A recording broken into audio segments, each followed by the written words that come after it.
Hi guys, welcome back to my channel. എൻ്റെ പേര് നദീം ലത്തീഫ്. ഇന്ന് എൻ്റെ കൂടെ എൻ്റെ സുഹൃത്തുക്കളായിട്ടുള്ള കുറച്ച് വിൻസർ ഓണേഴ്സ് ഉണ്ട്.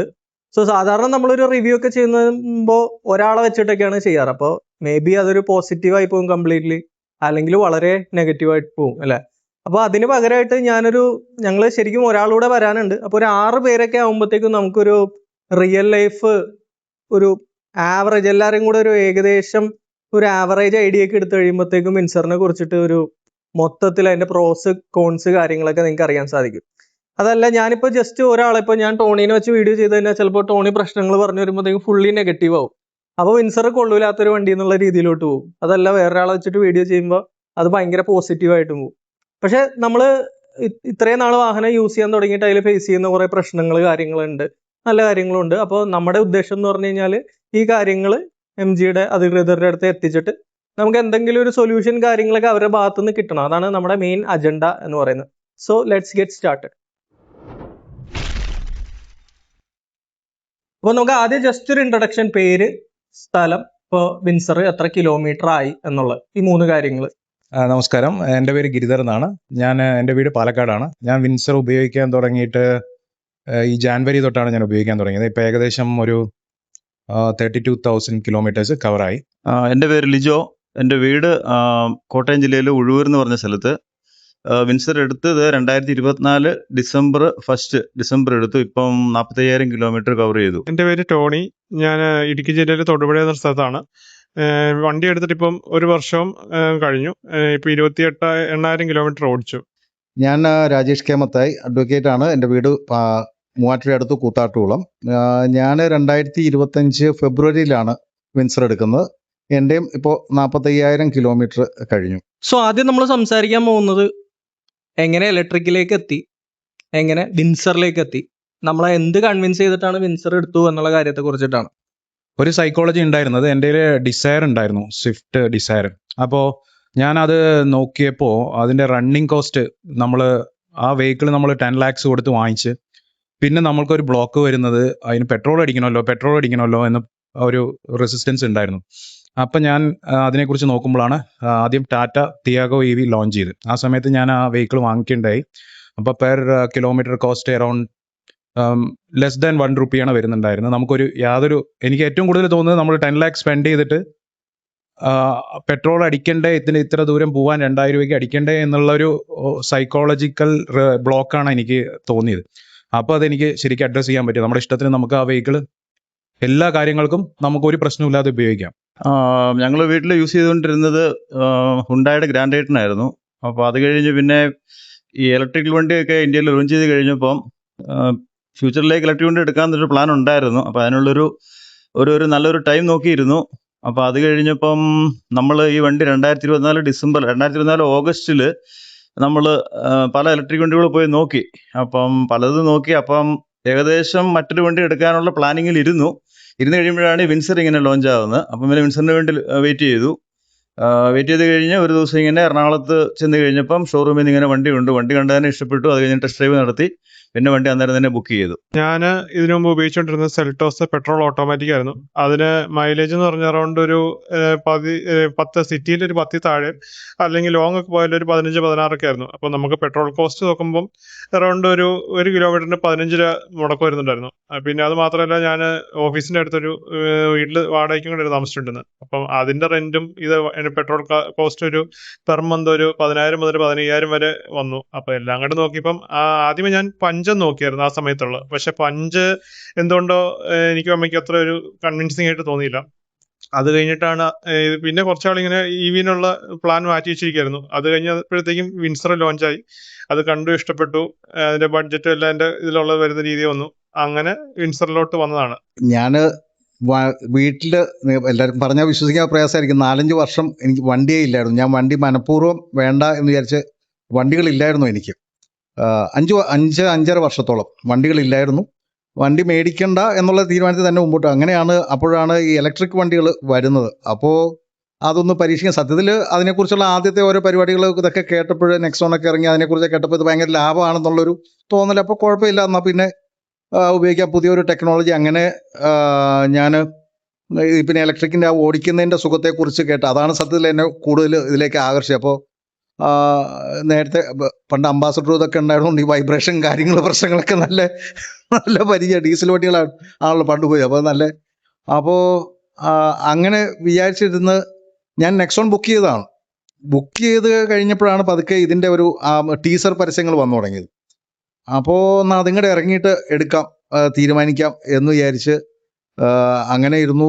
ഷോറൂമിൽ ചെന്നു, വണ്ടി കണ്ടു, ഒന്നും ആലോചിച്ചില്ല. ആ വണ്ടിയുടെ ആ വിലയും വലിപ്പവും വെച്ച് നോക്കുമ്പോൾ എന്താണ് വാല്യൂ ഫോർ മണി, അല്ലെങ്കിൽ ആ കൊടുക്കുന്ന കാശിന് മുതലാണ് എന്ന് എനിക്ക് വണ്ടി കാണുന്നവരെ നേരിട്ട് കാണുന്നവരെ എനിക്ക് അങ്ങനെ വലിയ അതിങ്ങോട്ട് അറിഞ്ഞിട്ട് ഇല്ലെങ്കിൽ നെക്സോൺ എടുക്കാം എന്നുള്ളതിൽ ഇത് വില ഇത്രയേ ഉള്ളൂ. വണ്ടിയുടെ സൈസും കണ്ടപ്പോൾ അപ്പം തന്നെ അവിടെ വെച്ച് ഞാൻ ബുക്ക് ചെയ്തിട്ട് പോരെ ചെയ്ത്. വിൻസറിലേക്ക് EV-യിലേക്ക് വരാനുള്ള കാരണം, ഞാനൊരു 2 years ബാക്ക് ട്രാവൽ ചെയ്തിട്ടുണ്ടായിരുന്നു. അപ്പോൾ അവിടെ ആ സമയത്ത് ബാലിയിലായിരുന്നു. ആ സമയത്ത് ഇതിൻ്റെ തന്നെ വൂലിംഗ് ക്ലൗഡ് എന്ന് പറഞ്ഞിട്ടുള്ളൊരു EV ഉണ്ടായിരുന്നു. അന്ന് എൻ്റെ കയ്യിൽ തിയാഗോ ഉണ്ടായിരുന്നു. അപ്പോൾ ആ സമയത്ത് ഞാൻ നോക്കിയപ്പോൾ അതെൻ്റെ ഒരു ലോക്കൽ ഫ്രണ്ടിൻ്റെ ഇതായിരുന്നു. വന്നപ്പോൾ വണ്ടി നല്ല സ്പേഷ്യസ് ആണ്. Around more than 50 kilowatt battery ആയിരുന്നു അതിൽ. പിന്നെ ഇരിക്കാനുള്ള സ്ഥലം, പിന്നെ അതൊരു എനിക്ക് തോന്നുന്നു ചൈനീസ് മാർക്കറ്റിൽ ഒരു 6 years ആയിട്ട് ഈ വണ്ടി പോകുന്നത്. അപ്പോൾ ഞാൻ ചിന്തിച്ചത്, അതിലെനിക്കൊരു പോയിന്റ് കിട്ടിയത്, അത്രയും റീഫൈൻഡ് ആയിട്ടാണ് അവർ ആ ലെവലിലേക്ക് എത്തിയത്. അപ്പോൾ ആ നിരത്തുകളിൽ ആ വണ്ടി ഓടിച്ച് അതിൻ്റെ ബഗ്സ് എല്ലാം അപ്ഡേറ്റ് ചെയ്ത് അപ്പം ഞാൻ വിചാരിച്ചു ഇതെങ്ങാനും എനിക്കറിയാം, ജസ്റ്റ് ലക്കായിരുന്നു, ഇതെങ്ങാനും നാട്ടിൽ വന്നു കഴിഞ്ഞാൽ നോക്കണമായിരുന്നു. കോസ്റ്റ് ഒരു വലിയ ഫാക്ടറാണ്. അപ്പോൾ അങ്ങനെ ചിന്തിച്ചു. അതിനുശേഷം നാട്ടിൽ ഈ EV ഉപയോഗിച്ചുകൊണ്ടിരിക്കുന്ന സമയത്തായിരുന്നു ഇങ്ങനെ വിൻസർ നാട്ടിൽ വരികയും അതിൻ്റെ കോസ്റ്റും ഇതെല്ലാം നോക്കിയപ്പോൾ.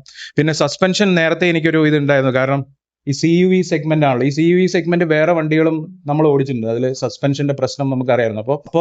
അപ്പോൾ അത് ഓൾറെഡി നമ്മുടെ ഇതിലുണ്ടായിരുന്നു, സസ്പെൻഷൻ കുറച്ച് പ്രശ്നമായിരിക്കുന്നത്. ഇപ്പൊ ഞാൻ ഒരു 4 കൊല്ലത്തിന് മേലെയായിട്ട് ഇതറൊക്കെ യൂസ് ചെയ്യുന്നതാണ്. EV സെഗ്മെന്റിൽ ഒരുപാട് വീഡിയോസ് കാര്യങ്ങൾ ചെയ്തിട്ടുണ്ട്. നമ്മൾ കൂടുതലും 2 wheelers ആയിരുന്നു. നമ്മൾ പിന്നെ 4 wheelersലേക്ക് സ്റ്റാർട്ട് ചെയ്തു. അതുപോലെ തന്നെ EV ക്ലബ്ബ് ഒരുപാട് ഗ്രൂപ്പുകളിൽ ജോയിൻ ചെയ്തു. ടിയാഗോ EV ഇറങ്ങിയ ടൈമിൽ ടിയാഗോ EV എടുക്കണം എന്നൊരു ഭയങ്കര പ്ലാനിലിരുന്നു. കാരണം ടെസ്റ്റ് ഡ്രൈവ് ഒക്കെ ചെയ്തപ്പോൾ ഭയങ്കരമായിട്ട് ഇഷ്ടപ്പെട്ടു. പിന്നെ അതിൽ നിന്ന് ഞാൻ ഡ്രോപ്പ് ഔട്ട് ചെയ്യാനുള്ള റീസൺ എന്ന് പറഞ്ഞു കഴിഞ്ഞാൽ, ഇനിഷ്യലി ടാറ്റ എല്ലാവരും ബീറ്റ ടെസ്റ്റേഴ്സ് ആയിട്ടാണ് കണ്ടിരുന്നത്. നെക്സോൺ എടുത്തവർ, ആദ്യം എടുത്ത നെക്സോൺ പ്രൈം മാക്സ് ഒക്കെ എടുത്തവർ ഓൾമോസ്റ്റ് എല്ലാവർക്കും ബാറ്ററി കംപ്ലൈന്റുകൾ, ആക്ച്വേറ്റർ കംപ്ലൈന്റുകൾ, അങ്ങനെ നമ്മുടെ സുഹൃത്തുക്കൾ എല്ലാവരും ഗ്രൂപ്പിലൊക്കെ ഒരുപാട് കാര്യങ്ങൾ പറഞ്ഞു കഴിഞ്ഞപ്പോഴത്തേക്കും ഞാൻ തൽക്കാലത്തേക്ക് വേണ്ടാന്ന് വെച്ചു. ഇതിനിടയിൽ വിൻസർ കൂളിംഗ് ക്ലൗഡ് ഇന്ത്യയിലേക്ക് വരാൻ ചാൻസ് ഉണ്ടെന്ന് പറഞ്ഞായിരുന്നു. അപ്പോൾ ഓൾറെഡി MG ZS എന്ന് പറഞ്ഞൊരു വണ്ടി ഇറക്കിയിട്ട്, വണ്ടി എന്ന് പറഞ്ഞാൽ കിടിലം വണ്ടി, ഭയങ്കര റിലയബിൾ വണ്ടി, CATLയുടെ ബാറ്ററി ഒക്കെ ആയിട്ട്. പക്ഷെ നമുക്ക് ആക്സസിബിൾ ആയിട്ട് ഒരു 20-24 ലക്ഷത്തിനൊക്കെ മേലേക്കാണ് വണ്ടി പോയിക്കൊണ്ടിരുന്നത്. പക്ഷെ അവരാ വണ്ടി പ്രോപ്പറായിട്ട് മാർക്കറ്റ് ചെയ്യാത്തതുകൊണ്ട് അധികം ആളുകൾക്ക് ആ വണ്ടീനെ കുറിച്ച് വലിയ ഐഡിയ ഉണ്ടല്ലോ. എല്ലാവരും നെക്സോൺ എന്നുള്ള അല്ലെങ്കിൽ ടാറ്റ എന്നുള്ള ഒരു ഇതിലായിരുന്നു. അപ്പൊ എനിക്ക് അറിയാമായിരുന്നു, ഞാൻ ഈ വണ്ടി വരുന്ന ടൈമിൽ എൻ്റെ എക്സ്പെക്ടേഷൻ എന്ന് പറഞ്ഞാൽ വിൻസർ വരുമ്പോൾ ഒരു 20 lakhs ഓൺ റോഡ് വരും എന്നുള്ള എക്സ്പെക്ടേഷൻ ആയിരുന്നു. കാരണം അത്രയും വലിയ വണ്ടി, അത്യാവശ്യം ഫീച്ചേഴ്സ് ഉണ്ട്. പക്ഷേ MG ആയതുകൊണ്ട് കൂടുതൽ റിലയബിൾ ആയിരിക്കും എന്നുള്ള എനിക്ക് അറിയാമായിരുന്നു. പക്ഷേ ഒരു ദിവസം ഇവരിത് ലോഞ്ച് ചെയ്യുന്ന ടൈമിൽ പെട്ടെന്ന് കൊണ്ടുവന്നിട്ട് ഇവർ എക്സ്ഷോറൂം പ്രൈസ് under 15 lakh. ആദ്യം ബാസാണ് ഇറക്കിയത്. ബാസ് അത്ര കൺവിൻസിംഗ് ആയിട്ട് തോന്നിയില്ല. പക്ഷെ വിത്ത് ബാറ്ററി കൊണ്ടുവന്നിട്ട് അവരൊരു 15 സംതിങ്ങിനാണ് അവർ ഇറക്കിയെന്ന് തോന്നുന്നു, അല്ലെങ്കിൽ 13.9 അങ്ങനെ എന്താണ്. ഇപ്പൊ ഞാൻ ഈ വില വരുന്നതിന് മുമ്പ് ഞാൻ എൻ്റെ വേറൊരു ഗ്രൂപ്പ് ഉണ്ട്, അതിനകത്ത് പറഞ്ഞിരുന്നു ഒരു 15-16 ലക്ഷത്തിന് കിട്ടിയ വണ്ടി എന്തായാലും ഞാൻ എടുക്കും. അപ്പോഴും ഞാൻ പ്രതീക്ഷിക്കുന്നില്ല ഈ വിലക്ക് ഈ വണ്ടി വരും എന്നുള്ളത്. പക്ഷെ പെട്ടെന്ന് ഈ വണ്ടി ഇവര് ബാറ്ററി പാക്ക് അടക്കം ഈ വിലക്ക് കൊണ്ടുവന്നിട്ടപ്പോൾ പറഞ്ഞ പോലെ തന്നെ അത്രയും വലിയ വണ്ടി, അത്രയും സ്പേഷ്യസ് വണ്ടി, അത്രയും വാല്യൂ ഫോർ മണി, അത്യാവശ്യം നല്ല റേഞ്ചും റിലയബിൾ ആയിട്ടൊക്കെ ഉള്ള വണ്ടി ഉണ്ടെന്ന് പറയുമ്പോൾ പിന്നെ ഒന്നും നോക്കിയില്ല. ഹോണ്ട ജാസ് ആണ് യൂസ് ചെയ്തുകൊണ്ടിരുന്നത്. അപ്പൊ യൂസേജ് വണ്ടി അടിപൊളിയാണെങ്കിലും മൈലേജ് കൊണ്ട് നമുക്ക് പറ്റൂല. പക്ഷെ വീട്ടുകാർക്ക് നിർബന്ധമായിരുന്നു സ്പേസ് വേണം. ജാസിൽ സ്പേസ് ഉണ്ട്, സ്പേസ് ഉള്ള വണ്ടി വേണം. അപ്പൊ അന്നിരുന്നപ്പോ ഇഷ്ടംപോലെ സ്പേസ്. പിന്നെ ടെസ്റ്റ് ഡ്രൈവ് ചെയ്തൊന്നും നോക്കിയില്ല, വണ്ടി ബുക്ക് ചെയ്തു, വണ്ടി ഡെലിവറി എടുത്തു. അങ്ങനെയാണ് ഞാൻ വിൻസറിലേക്ക് എത്തുന്നത്. അപ്പൊ നമ്മളിപ്പോ സംസാരിച്ചത് എങ്ങനെ നമ്മൾ വിൻസറിലേക്ക് എത്തി എന്നുള്ളതാണ്. അത് ഓരോരുത്തർക്കും ഓരോ റീസൺസ് ആണ്. Running cost, space, value for money, proposition. തന്നെ ആ ഡിസിഷൻ റിഗ്രറ്റ് ചെയ്യുന്നുണ്ടോ? വിൻസർ എടുക്കണ്ടായിരുന്നു എന്ന് എപ്പോഴെങ്കിലും തോന്നിയിട്ടുണ്ടോ? അല്ല, ഒരിക്കലും എനിക്ക് തോന്നിയിട്ടില്ല. കാരണം ഞാൻ അത്യാവശ്യം നന്നായി ട്രാവൽ ചെയ്യുന്നുണ്ടായിരുന്നു, വളരെ. പക്ഷെ ഞാൻ ആ തിയാഗോ ഇതും ഓടിച്ച് നോക്കുമ്പോൾ രണ്ട് വെഹിക്കിളും യൂസ് ചെയ്യുമ്പോൾ ഇതിലെ റണ്ണിങ് കോസ്റ്റ് അതിനേക്കാളും കുറച്ച്. പക്ഷേ ഈ സ്പേസും ഇതെല്ലാം എൻജോയ് ചെയ്യണമെങ്കിൽ ഒരു ഓഫീസായിട്ട് നമുക്ക് യൂസ് ചെയ്യാം.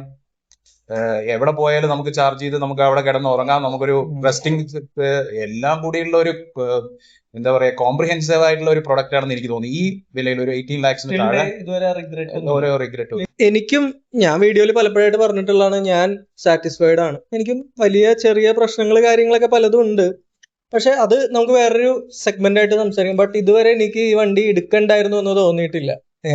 കുറെ കൂടെ നേരത്തെ ഇറങ്ങിയിരുന്നെങ്കിൽ എന്നാണ് എനിക്ക് തോന്നിയിട്ടുള്ളത്. ശരിക്കും അതൊക്കെ തന്നെയാണ്. കാരണം ഒന്നാമത്തെ കാര്യം, എനിക്ക് വണ്ടി എടുക്കുന്നതിനിപ്പുറം ഉള്ള ഒരു പ്രയോറിറ്റി എന്ന് പറഞ്ഞാൽ അത്യാവശ്യം ബാക്കിൽ സ്പേസ് ഉണ്ടായിരിക്കണം, പിന്നെ ബോട്ട് സ്പേസ് ഉണ്ടായിരിക്കണം. കാരണം അങ്ങനെ ഒരു പ്രയോറിറ്റി, കാരണം എനിക്ക് എയർപോർട്ടോട്ടം വർഷത്തിലിടയ്ക്ക് വരാറുണ്ട്. അപ്പൊ അന്നേരം അങ്ങനെയുള്ള ഒരു കേസിൽ വരുമ്പം അത്യാവശ്യം ട്രോളിയും കാര്യങ്ങളെല്ലാം വെച്ച് കൊണ്ടുപോകുകയും ചെയ്യണം. അങ്ങനെയുള്ളൊരു കണ്ടുതായിരുന്നു എനിക്കുണ്ടായിരുന്നത്.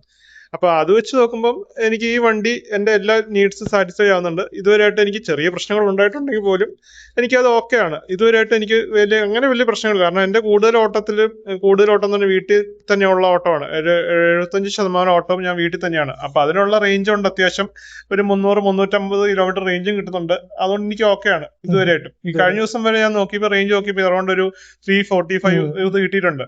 അത് വെച്ച് നോക്കുമ്പോൾ സാറ്റിസ്ഫൈഡ് ആണ്. ഇതുവരെ റിഗ്രറ്റ് ഇല്ല. എനിക്കും പൂർണ്ണ തൃപ്തിയാണ്. പക്ഷെ ഒരൊറ്റ സമയത്ത് ഒരു ന്യൂസ് വന്നപ്പോൾ മാത്രം ഒരു വിഷമം തോന്നി. ഇത് എടുത്തത് മണ്ടത്തരായി പോയല്ലോ എന്ന് തോന്നി. ഇതിന്റെ 52 കിലോവാട്ട്സ് എന്റെ 52 കിലോവാട്ട്സിന്റെ ഇൻട്രോഡക്ടറി പ്രൈസ് കേട്ടപ്പോ എന്ന് തോന്നി. അല്ലാതെ എനിക്ക് അതാ ഞാൻ പറഞ്ഞത്, വേറെ മോഡലുകൾ വരുമ്പോ അല്ലെങ്കിൽ ഇതിലും ഫീച്ചറുകളൊക്കെ കൂടി വരുമ്പോ നമുക്ക് സ്വാഭാവികമായിട്ടും കുറച്ചുകൂടെ വെയിറ്റ് ചെയ്ത് അത് എടുക്കാമായിരുന്നു എന്ന് തോന്നുന്നു. ഇല്ല, അങ്ങനെ ഒരു ഇതുകൊണ്ടല്ല. ഒന്നാമത് 52 കിലോവാട്ട്സ് ഇത്ര പെട്ടെന്ന് വരും. അതല്ല, വന്നാലും ഇതുപോലെ ഇത്രയും ഈ ഇൻട്രോഡക്ടറി പ്രൈസ് ആ റേഞ്ചിൽ ഇവർ വിൽക്കും എന്ന് ഞാൻ വിചാരിച്ചില്ല. എന്നോട് 1-2 പേര് ഗ്രൂപ്പിലുള്ളവർ ചോദിച്ചാൽ 52-ന് വെയിറ്റ് ചെയ്യട്ടെ എന്നൊക്കെ. ഞാൻ പറഞ്ഞു അതും ഉടനെ ഒന്നും വരാൻ സാധ്യതയില്ല. വന്നാലും ഇതൊന്നും ആയിരിക്കില്ല വില, ഒരു 20-ന് മുകളിലായിരിക്കും വില എല്ലാം. പക്ഷെ ഇതിപ്പോ എടുക്കണ്ടായിരുന്നു, കൊടുത്താൽ കൊള്ളാമെന്ന് തോന്നിയിട്ടില്ലല്ലോ. അങ്ങനെയില്ല. ഇല്ല, അത് മൈലേജ് റേഞ്ച് വെച്ച ആൾക്കാർക്ക് ഒരു പ്രശ്നം തോന്നാം. പക്ഷെ എനിക്ക് അതിനെ കുറിച്ചുള്ള ഒരു കാഴ്ചപ്പാട്, നമ്മൾ സ്ട്രെയിറ്റ് ഓടിച്ചാല് ഇപ്പൊ കേരളത്തിൽ നമ്മൾ ഒരു ദിവസം എത്ര കിലോമീറ്റർ ഓടിക്കും? ഒരു 300 കിലോമീറ്ററിന് അപ്പുറം ഒരു ദിവസം നമ്മൾ കേരളത്തിൽ സ്ട്രെയിറ്റ് ഓടിക്കാൻ പോകുന്നില്ല. അപ്പൊ അത് കഴിയുമ്പോ എന്തായാലും നിർത്തണം. ആ ഒരു സമയം മതി ചാർജ് ചെയ്യാനായിട്ട്. അപ്പൊ ഇപ്പോ നമ്മളിപ്പോ 5 പേരാണ്, ഒരാളൂടെ വരാണ്ട്. ഇതിൽ 5 പേരിൽ ആരും ഇതുവരെ വണ്ടി എടുത്തത് മണ്ടത്തരായി അല്ലെങ്കിൽ കംപ്ലൈന്റുകൾ കാരണം ചേടാ ഇത് എടുക്കണ്ടായിരുന്നു എന്നൊരു റിഗ്രറ്റ് ആർക്കും ഇല്ല. ഇപ്പൊ ഇനി നമ്മൾ സംസാരിക്കാൻ പോകുന്ന വാഹനത്തിന്റെ റേഞ്ച്, അതുപോലെ തന്നെ അതിന്റെ പെർഫോമൻസ് കാര്യങ്ങളെ കുറിച്ചിട്ടാണ്. പൊതുവെ ഇപ്പോ എത്ര കിലോമീറ്റർ ഡെയിലി ട്രാവൽ ചെയ്യും, റേഞ്ച് ഏകദേശം എത്ര കിട്ടാറുണ്ട്, പെർഫോമൻസ് കാര്യങ്ങൾ എങ്ങനെയാണ്? ഞാൻ മുഴുവൻ സമയം sports mode with high regen ആണ് ഞാൻ ഓടിക്കുന്നത്. അതിന്റെ കാരണം ഒന്ന്, ഇതിലെ മോഡ് അനുസരിച്ച് സ്പീഡിന്റെ, ഇപ്പൊ നമ്മൾ സ്പോർട്സ് അല്ലാത്തതൊക്കെ വന്നാലും അവരത് അഡ്ജസ്റ്റ് ചെയ്യുന്നത് എൻ്റെ ഫീലിംഗ് ആണ് ഞാൻ പറയുന്നത്. ആക്സിലേറ്ററിൽ എന്നൊരു സ്പ്രിംഗ് ലോഡ് പോലൊരു സംഗതിയാണ് വരുന്നത്. അപ്പോൾ കാല് കൊടുക്കാനായിട്ട്, അതായത് ആക്സിലേറ്ററിൽ കാല് കുറേ നേരം കൊടുത്തുകൊണ്ടിരിക്കുമ്പോൾ ഒരു പ്രയാസമുണ്ട്. അപ്പോൾ സ്പോർട്സ് മോഡിലാണെങ്കിൽ കാലൊന്ന് തൊട്ടാൽ മതി. അപ്പോൾ അത് വളരെ സൗകര്യമായിട്ട് എനിക്ക് തോന്നുന്നു. ഞാൻ അതുകൊണ്ട് അപ്പോൾ സ്പോർട്സ് മോഡിൽ ആണ് ഉപയോഗിക്കുന്നത്. ഹൈ റീജൻ ആണ്. ഹൈ റീജൻ ഞാൻ ഉപയോഗിക്കുന്ന ഒരു സേഫ്റ്റി ആസ്പെക്റ്റും കൂടെ വെച്ചിട്ടാണ്. വണ്ടി ഓടിക്കുമ്പോൾ നമുക്ക് എന്തെങ്കിലും ഒരു അസ്വസ്ഥത ഉണ്ടായി, ഹൈ റീജൻ ആണോ വണ്ടി നിൽക്കും. മറ്റേത് വണ്ടിയാണെങ്കിലും അങ്ങനെ നിൽക്കണം എന്നില്ല. അതാണ് ഞാൻ ഹൈ റീജൻ ഉപയോഗിക്കാൻ ഒരു കാരണം അതാണ്. പക്ഷെ കഴിഞ്ഞ മാസം വരെ ഞാൻ എറണാകുളത്തിനാണ് പോയിക്കൊണ്ടിരുന്നത്. അപ്പോൾ ഞാൻ ഡെയിലി എൻ്റെ അപ്പ് ആൻഡ് ഡൗൺ 92 കിലോമീറ്റർ ആണ് കൃത്യം വരിക. ഇവിടെ നേരെ ഓഫീസിൽ നിന്ന് വീട്ടിലെത്താണെങ്കിൽ 92 കിലോമീറ്റർ. ആ ഒരു രീതിയിൽ ഞാൻ ഇവിടുന്ന് രാവിലെ 7:45 പോകുന്നു, വൈകിട്ട് ഓഫീസിൽ നിന്ന് 5 മണിക്ക് ഇറങ്ങുന്നു. ആ സമയത്ത് ഓടിച്ചിട്ട് പോലും എനിക്ക് ഒരു 280-300 റേഞ്ച് കിട്ടുന്നുണ്ടായിരുന്നു. വണ്ടിയിൽ മിക്കവാറും 4-5 പേര് ഉണ്ടാവും. ഇത്രയും പേരെ വെച്ചിട്ട് എനിക്ക് ആ ഒരു രീതിയിൽ റേഞ്ച് കിട്ടുന്നുണ്ട്. എനിക്ക് ഡെയിലി ഒരു 65 കിലോമീറ്റർ ഓട്ടം ഉണ്ട്. എന്റെ വീട്ടിൽ നിന്ന് ഓഫീസിലോട്ട് പോയിട്ട് തിരിച്ചു വരുന്നുള്ള ദൂരം എന്ന് പറഞ്ഞാൽ 65 കിലോമീറ്റർ ആണ്. അപ്പം ഞാനൊന്ന് ചാർജ് ചെയ്തിട്ടുണ്ടെങ്കിൽ 3 അല്ല 4-ാമത്തെ ദിവസം എനിക്ക് പിന്നെ ചാർജ് ചെയ്യേണ്ട ആവശ്യം വരുന്നുണ്ട്. അറൗണ്ട് ഒരു 280-300, പിന്നെ നല്ല സൂക്ഷിച്ച് ട്രാഫിക് ഒന്നുമില്ല, നല്ലപോലെ രീതിയിൽ ഓടിച്ചിട്ടുണ്ട്. 350 വരെ എനിക്ക് കയറിയിട്ടുണ്ട്. അത് വെച്ച് നോക്കുമ്പോൾ ഓക്കെയാണ്. നമുക്ക് ഒരു 3-4 ദിവസം കൂടുമ്പോൾ ചാർജ് ചെയ്താൽ മതി. പിന്നെ ഇപ്പം വേനലായിട്ട് വരെ പോലും ഞാൻ ഓർത്ത് റേഞ്ച് കുറയായിരിക്കും എന്ന് വിചാരിച്ചു. പക്ഷെ സ്റ്റിൽ റേഞ്ച് കുറയാത്ത രീതിയിൽ കിട്ടുന്നുണ്ട്. അത് വെച്ച് നോക്കുമ്പോൾ ഓക്കെ.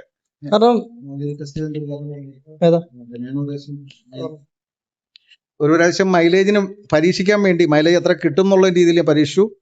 അതിന് ഞാൻ പ്രത്യേകിച്ച് ഒന്നും ചെയ്തില്ല. ഓവർടേക്ക് ചെയ്യരുത് എന്ന് ഞാൻ ഇവിടുന്ന് എൻ്റെ പെങ്ങന്മാരെ കെട്ടിച്ചിരുന്ന പത്തനംതിട്ടയാണ്, അങ്ങോട്ട് പോയതാണ് രാവിലെ. അത് പക്ഷേ ഞാൻ മാത്രമേ ഉണ്ടായിരുന്നുള്ളൂ, AC അധികം ഉപയോഗിച്ചില്ല. ഞാൻ എടുത്ത ഒരു തീരുമാനം ഓവർടേക്ക് ചെയ്യില്ല, ഒരു വണ്ടിയും ഓവർടേക്ക് ചെയ്യില്ല എന്ന് തീരുമാനിച്ച് പോയി. അത് മാത്രമേ ചെയ്തുള്ളൂ. ആകെ ഓവർടേക്ക് ചെയ്ത ഒരു 5ഓ 6ഓ ലോഡ് കയറ്റി വളരെ സ്ലോ ആയിട്ട് പോകുന്ന ലോറികളെ, വേറെ ഒരു വണ്ടിയും ഓവർടേക്ക്. അത് മാത്രമേ ഞാൻ പ്രത്യേകം ഇത് മൈലേജിന് വേണ്ടി ശ്രദ്ധിച്ചുള്ളൂ. അന്നേരം കവർ ചെയ്ത ഡിസ്റ്റൻസും ബാക്കിയും കൂടെ വെച്ചിട്ട് നോക്കിയാൽ 354 അന്ന് മീറ്ററിൽ കാണിച്ചിരുന്നു. നമ്മൾ ഡെയിലി സ്കൂൾ വർക്കിംഗ് ഡേയ്സിൽ ഒരു 85 കിലോമീറ്റർ ട്രാവൽ ചെയ്യുന്നുണ്ട് അപ്പ് ആൻഡ് ഡൗൺ. മാസം ഒരു ആവറേജ് 2500 കിലോമീറ്ററിന് മുകളിൽ വണ്ടി ഓടിയിട്ടുണ്ട്. നമുക്ക് ഏകദേശം ഒരു കിലോമീറ്ററിന് അല്ല, ഒരു പെർസെൻറ്റേജിന് 3 കിലോമീറ്റർ, 300 കിലോമീറ്റർ റേഞ്ച് ഉണ്ട്. പക്ഷേ ലോങ് പോകുമ്പോൾ അതിലും കൂടുതൽ കിട്ടിയിട്ടുണ്ട്. കഴിഞ്ഞ 2 ആഴ്ച മുന്നേ കാസർഗോഡെല്ലാം പോയായിരുന്നു. അപ്പോൾ ഹൈവേയിൽ വീട്ടിൽ നിന്ന് ഒറ്റ സ്ട്രെച്ചിന് ഏകദേശം വീട്ടിൽ നിന്ന് 280 കിലോമീറ്ററിന് മേളിലുണ്ട് തലശ്ശേരി. അപ്പം തലശ്ശേരി വരെ ഒറ്റ സ്ട്രെച്ചിൽ അങ്ങ് പോയി. അവിടെ ചെന്നിട്ടാണ് പിന്നെ ചാർജ് ചെയ്തത്. പ്ലാൻ ചെയ്ത് പോയി കഴിഞ്ഞ് കഴിഞ്ഞാൽ ബുദ്ധിമുട്ടൊന്നുമില്ല. തലശ്ശേരി ചെന്ന് വണ്ടി ചാർജ് ചെയ്യാനിട്ടു. 1 മണിക്കൂർ അവിടെ ഫുഡൊക്കെ കഴിച്ചു. ഫുഡ് കഴിച്ച് കഴിഞ്ഞ് പിന്നെ വീണ്ടും വണ്ടി എടുത്ത് നേരെ കാസർഗോഡ് പോയി. അവിടെ തലശ്ശേരി എത്തുമ്പോഴത്തേക്ക് എത്ര ശതമാനം ചാർജ്? തലശ്ശേരി എത്തുമ്പോൾ ഏകദേശം ഒരു 12% ചാർജ്, 12 അല്ല 15% ചാർജ് ഉണ്ടായിരുന്നു.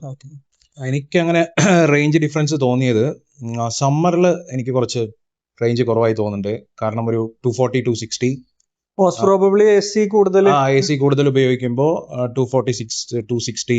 അല്ലാതെ നോർമൽ കാലാവസ്ഥയിൽ എനിക്കൊരു 300 280 290 300. പിന്നെ ഞാൻ സ്പോർട്സ് മോഡിലാണ് അധികം. നമുക്ക് ആ ഒരു ഇൻസ്റ്റന്റ് ടോർക്ക് എൻജോയ് ചെയ്യാൻ വേണ്ടി, കാരണം നമ്മൾ ഇത്രയും ഇത് ചെയ്തിട്ട് അത് ആ ഡ്രൈവിംഗ് എക്സ്പീരിയൻസ് ആണ് എനിക്ക് കൂടുതൽ സാറ്റിസ്ഫൈ ആയത്.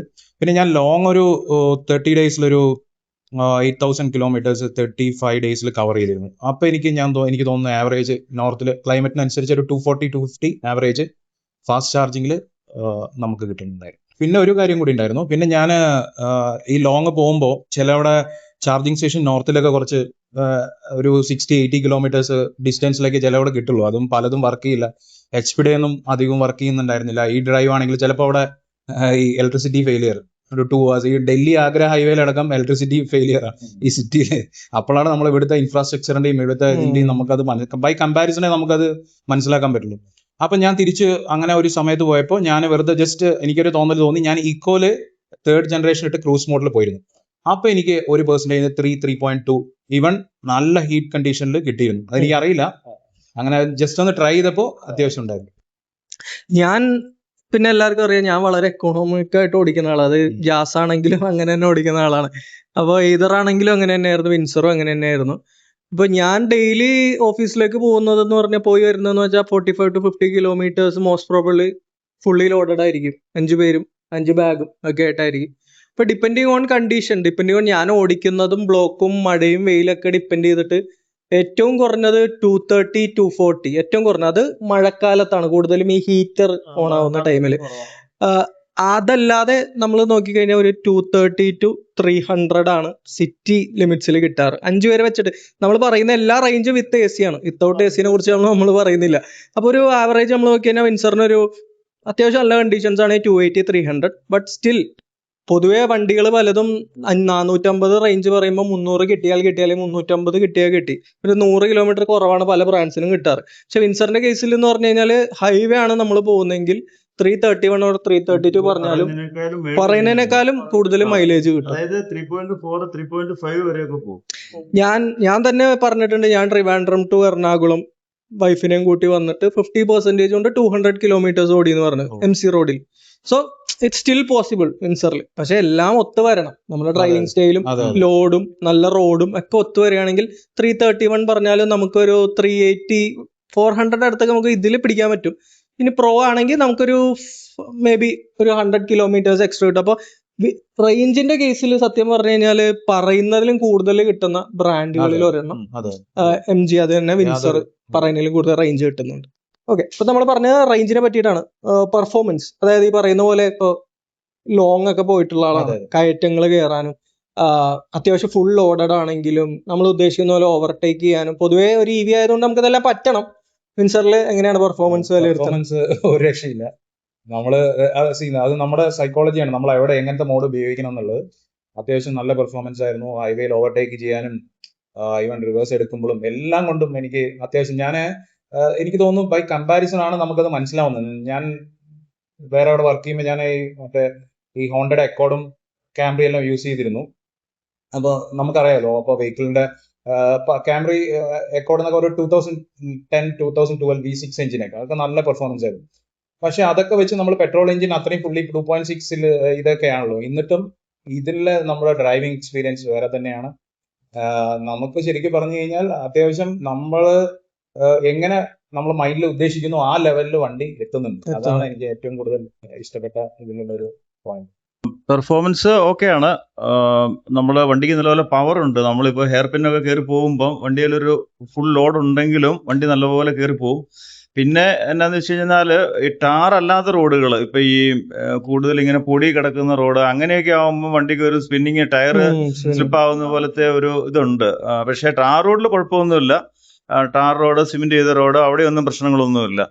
പക്ഷെ എന്നാൽ ഉറച്ചു കിടക്കുന്ന മണ്ണാണെങ്കിൽ, അതായത് ഇപ്പം ചെളിയല്ലാതെയോ അല്ലെങ്കിൽ പൊടിയല്ലാതെ കിടക്കുന്ന റോഡാണെങ്കിൽ വണ്ടി കയറിപ്പോവും.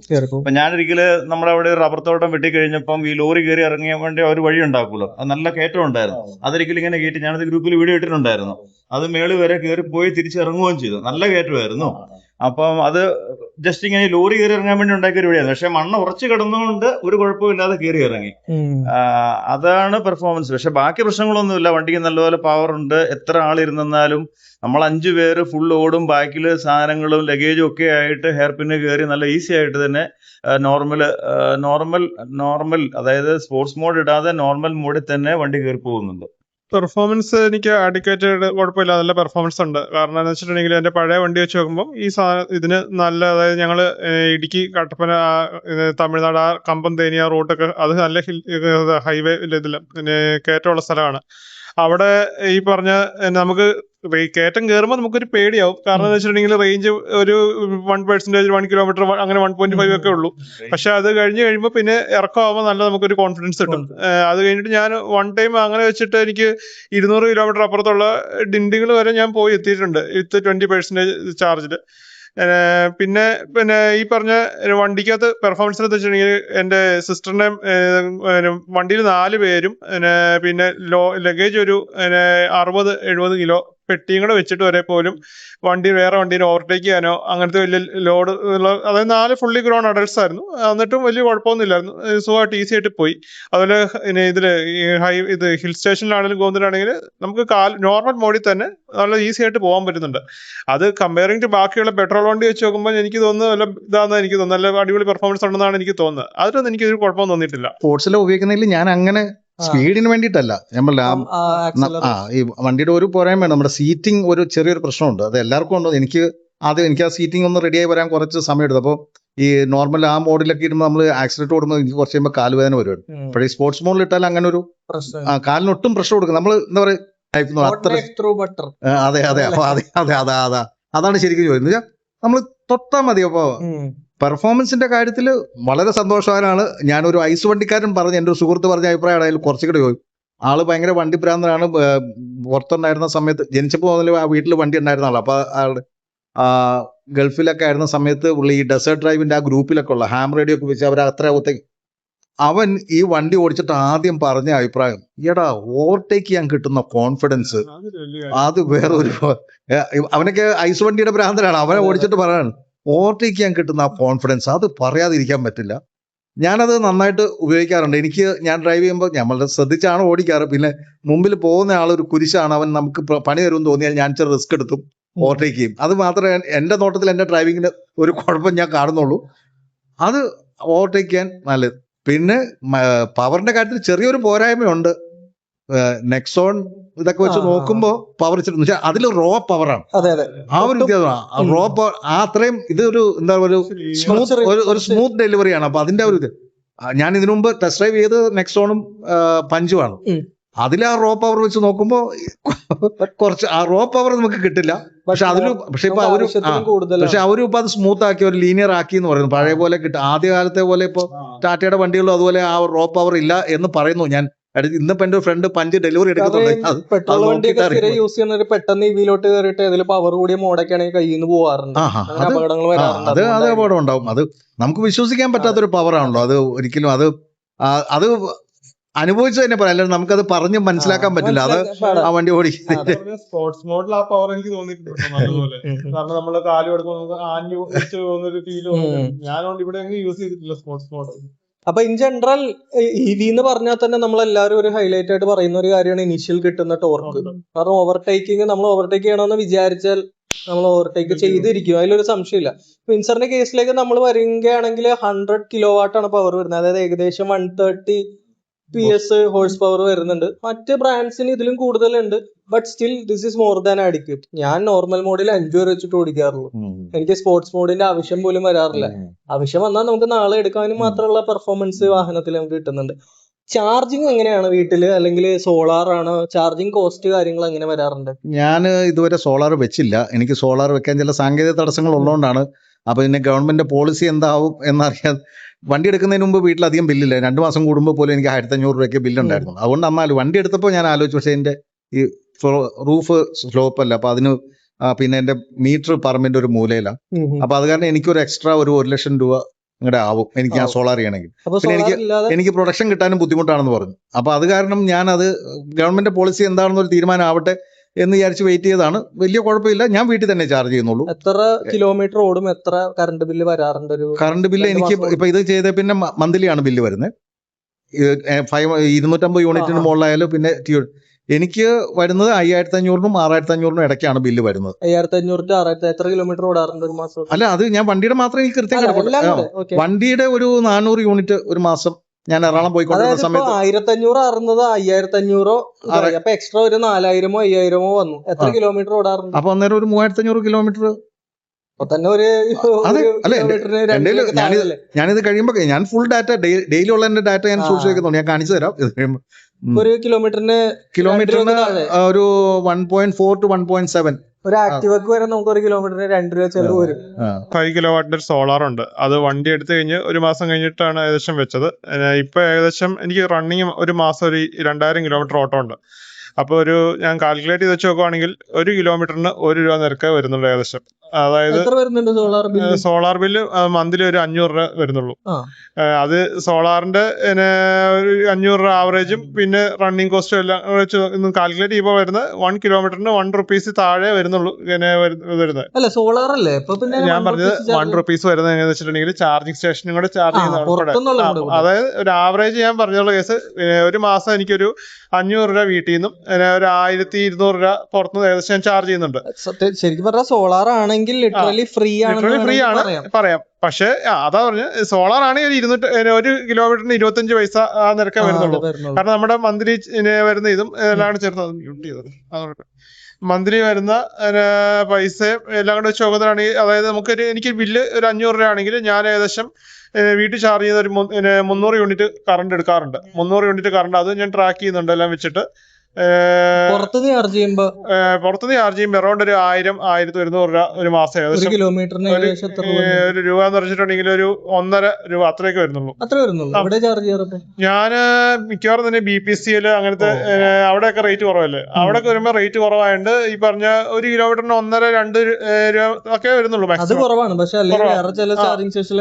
പിന്നെ അത് കുറവാണ്. അങ്ങനെ വെച്ച് നോക്കുമ്പോൾ എനിക്ക് വലിയ നിരക്ക് വരുന്നില്ല. ഒരു ആവറേജ് 1 rupee per kilometer വരുന്നുള്ളൂ. നമുക്ക് വീട്ടിൽ സോളാർ ഉണ്ട്, 5 കിലോവാട്ടിന്റെ സോളാർ ഉണ്ട്. അപ്പൊ അതുകൊണ്ട് മിക്കവാറും കൂടുതലും വീട്ടിൽ തന്നെയാണ് ചാർജ് ചെയ്യുന്നത്. ഇപ്പൊ 45,000 കിലോമീറ്റർ വണ്ടി ഓടി എങ്ങനെ വന്നാലും ഒരു 40,000 കിലോമീറ്ററിന്റെ അടുത്ത് ഓടാനുള്ളതും വീട്ടിൽ നിന്ന് തന്നെയാണ് ചാർജ് ചെയ്തിരിക്കുന്നത്. ബില്ല് എത്ര വരാറുണ്ട്? 300. സോളാറിന് ആ നോർമൽ അതിന്റെ മിനിമം ഉണ്ടല്ലോ 300 രൂപ. 300 രൂപ എന്ന് പറയുന്ന ബില്ലേ വന്നിട്ടുള്ളൂ. അതിപ്പം ജൂൺ ജൂലൈയിലൊക്കെ മൺസൂൺ സീസണിലൊക്കെ പ്രൊഡക്ഷൻ എന്ന് പറയുന്നത് ഒരു ദിവസം ശരിക്കും ആവറേജ് 5 കിലോവാട്ടിന് 20 യൂണിറ്റ് നോർമൽ ഉണ്ടാവും. അപ്പൊ ഇപ്പോഴെന്നൊക്കെ പറഞ്ഞ സമ്മർ ആയതുകൊണ്ട് 26, 27, 28 വരെയൊക്കെ വരാറുണ്ട്. അപ്പം പക്ഷേ ജൂൺ ജൂലൈയിൽ ശരിക്കും അതൊരു നമ്മൾ എന്നാ പറയുന്നത് ഒരു ദിവസം ഒരു 10 യൂണിറ്റ് എന്നൊക്കെ ഉള്ളത് നോക്കിയാൽ മതി. ആ ജൂൺ മാസത്തിൽ ഒരു 30x10 300 യൂണിറ്റ്. മറ്റേന്ന് പറയുമ്പോൾ 600, 700 ഒക്കെ വരുന്നിടത്ത് ഇപ്പൊ 600, 700 ഒക്കെ വരും. അപ്പം ജൂൺ ജൂലൈ. പക്ഷെ എന്നാലും നമുക്ക് ആ മിനിമത്തിന് മുകളിലോട്ട് പോയിട്ടില്ല. നമ്മൾ ദിവസം ഒരു 85 കിലോമീറ്റർ അല്ല മാസം ഒരു 2500 കിലോമീറ്ററിന് മേളിൽ വണ്ടി ഓടുന്നുണ്ട്. ഇപ്പൊ സ്ഥിരമായിട്ട് ഓടുന്നുണ്ട്. എന്നിട്ടും സോളാറിന് മിനിമം ചാർജേ ഉള്ളൂ വരുന്നുള്ളൂ. അതായത് മാസം 300 രൂപയ്ക്ക് അടുത്ത് 250-300 രൂപയാണ് വന്നുകൊണ്ടിരിക്കുന്നത്. അതിലും കൂടുതൽ പോയിട്ടില്ല. ഞാൻ എപ്പോഴും എൻ്റെ വീട്ടിൽ ആയിരിക്കില്ല, അങ്ങ് ട്രാവലിംഗ് ആയിരിക്കും. അപ്പോൾ വീട്ടിലാവുമ്പോൾ സോളാറാണ്, 5 കിലോ വാട്ടിന്റെ സോളാറാണ്. അപ്പോൾ ഞാൻ അങ്ങനെ നോക്കാറുള്ള ഒരു 600-500 മിനിമം വരും. ഇപ്പൊ എല്ലാരും പറഞ്ഞ പോലെ സോളാർ ആണെങ്കിൽ ലിറ്ററലി വേണമെങ്കിൽ പിന്നെ വൈഫ് ഹൗസിലാവുമ്പോൾ ഞാൻ അവിടെ ചാർജ് ചെയ്യാറുണ്ട്. അപ്പോൾ എനിക്ക് തോന്നുന്നത് ഒരു 1.4 1.5. പിന്നെ പുറത്ത് നമ്മൾ ചാർജ് ചെയ്യുമ്പോൾ എനിക്ക് BPCL ഇപ്പോൾ നമ്മൾ 30 കിലോ വാട്ടിന് നമ്മളൊരു 200 കിലോമീറ്റേഴ്സ് എനിക്ക് റേഞ്ച് കിട്ടുന്ന ചോദിച്ചു. 30 കിലോ വാട്ടിന് ലിറ്ററലി എനിക്ക് തോന്നുന്നു 16.5 17 റുപ്പീസാണ് വരുന്നത്. അപ്പോൾ ഒരു 510 200 എങ്ങനെ പോയാലും ഒരു 2.4 2.5. നമ്മൾ 20 റുപ്പീസാണ് കിലോ വാട്ടിന് മേലെയെന്നുണ്ടെങ്കിൽ നമ്മൾ 3.5 ടച്ച് ചെയ്യും. ഇതാണ് EV എടുക്കാനുള്ള 99% ആളുകളുടെ റീസൺ എന്ന് പറയുന്നത്. കാരണം സോളാർ ആണെങ്കിൽ ഇറ്റ്സ് ലിറ്ററലി ഫ്രീ. മാസം 2000 ഒക്കെ ഓടിക്കഴിഞ്ഞാൽ ഞാനും ഈ പറയുന്ന പോലെ ആവറേജ് 2000-ന് മേലെ ഓടുന്നുണ്ട്. നമുക്ക് വരുന്നത് 260-300 രൂപയാണ്. So it's like literally free of cost ആണ് നമ്മൾ ഓടിക്കൊണ്ടിരിക്കുന്നത്.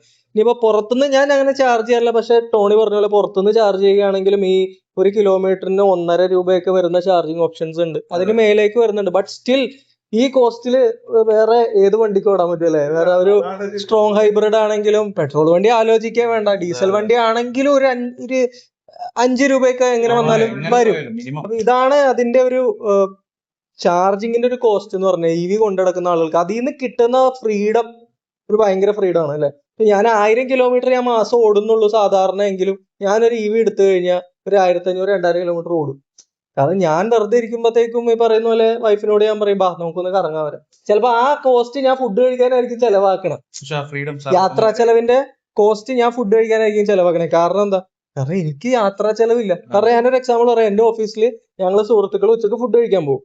മിക്കപ്പോഴും എന്റെ വണ്ടി എടുക്കാറ്. അപ്പൊ ഒരു ദിവസം ഞാൻ അന്ന് വേറെന്തോ പ്ലാൻ ഉള്ളതുകൊണ്ട് ഞാൻ സുഹൃത്തുക്കളോട് പറഞ്ഞു, നിങ്ങൾ പൊക്കോ, ഞാനില്ല. അപ്പൊ അവര് പോകുന്നില്ല, അവരിങ്ങനെ കറങ്ങാണ് കിടന്ന്. അപ്പൊ ഞാൻ ചോദിച്ചു എന്താ കാര്യം? അല്ല, നിന്റെ വണ്ടി കിട്ടിയായിരുന്നെങ്കിൽ നല്ലതായിരുന്നു എന്ന് പറഞ്ഞു. ആള് യൂസ് ചെയ്യുന്ന സ്കോഡയാണ്. ഇപ്പൊ നമ്മൾ EVനെ പറ്റി പറയുമ്പോൾ ആള് പറയും എനിക്ക് ഗിയർ ഇടണം, അതിന്റെ ഒരു സുഖമൊന്നും നിങ്ങളുടെ EVയിലൊന്നും കിട്ടില്ല. നമ്മൾ വൺസ് EV ഉപയോഗിച്ച് കഴിഞ്ഞാലേ പിന്നെ ഐസ് വണ്ടിയിലോട്ട് മാറാൻ കുറച്ച് ബുദ്ധിമുട്ട് വരും. ബട്ട് പുള്ളിക്ക് എന്താന്ന് വെച്ച് കഴിഞ്ഞാല് ഞാൻ ഈ പറഞ്ഞ പോലെ പുള്ളി IC വണ്ടി യൂസ് ചെയ്യുന്ന ആളാണ്. പുള്ളിക്ക് EV അത്ര താല്പര്യമില്ല. ബട്ട് സ്റ്റിൽ പുള്ളിക്ക് ഫുഡ് കഴിക്കാൻ പോകണമെങ്കിൽ അവിടെ 2 കിലോമീറ്റർ പോകണമെങ്കിൽ 20 രൂപ ചെലവാക്കണം. അത് വേറെ കാര്യമുണ്ട്. എന്നാ വീട്ടില് ബൈക്കുണ്ട്, പെട്രോൾ ബൈക്ക്. അപ്പൊ നേരത്തെ ബൈക്ക് കൊണ്ട് പോയിക്കൊണ്ടിരുന്ന സ്ഥലത്തൊക്കെ കാർ കൊണ്ടാവും. അതെ ഞാൻ പറഞ്ഞു. അല്ലെങ്കിൽ നമ്മൾ ഒറ്റയ്ക്ക് യാത്ര ചെയ്യുമ്പോൾ അടുത്ത സ്ഥലങ്ങളൊക്കെ ആണെങ്കിൽ നമ്മൾ ബൈക്കിനാ പോകുന്നത്. സേഫ്റ്റി. അതെ. പിന്നെ അതുകൂടാതെ എന്നാ അറിയോ, നമ്മളിപ്പോ ഇപ്പോഴത്തെ കാലാവസ്ഥയില് ഒന്നെങ്കിൽ ഭയങ്കര വെയില്, അതല്ലെങ്കിൽ ഭയങ്കര മഴ. അപ്പൊ ബൈക്കിന് പോയി കഴിഞ്ഞാൽ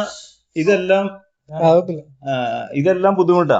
അച്ഛൻ ഒരു കാറുണ്ടെങ്കിൽ നമുക്ക് ഇതൊന്നും പ്രശ്നമല്ലല്ലോ. നദീം പറഞ്ഞ പോലെ അതിൽ ഏറ്റവും കൂടുതൽ നമ്മള് 18-20 lakhs സ്പെൻഡ് ചെയ്തിട്ട് പിന്നെ നമ്മൾ 2 വീലർ പെട്രോൾ വണ്ടി എടുത്ത് പോകുന്നതിന് എനിക്ക് യാതൊരു. അത് ഞാൻ പറഞ്ഞു. ഇപ്പൊ ഞാൻ പറഞ്ഞില്ലേ, എങ്ങനെയൊക്കെ മാനുവൽ ഇഷ്ടപ്പെടുന്ന ആളാണ്, എനിക്ക് ഗിയർ മാറുന്നതാണ് ഇഷ്ടം എന്നൊക്കെ പറഞ്ഞാലും എന്റെ ഫ്രണ്ട്സിന് ഇപ്പോഴും ഫുഡ് കഴിക്കാൻ പോകുമ്പോ എന്റെ വണ്ടിയിൽ പോകാനാ താല്പര്യം.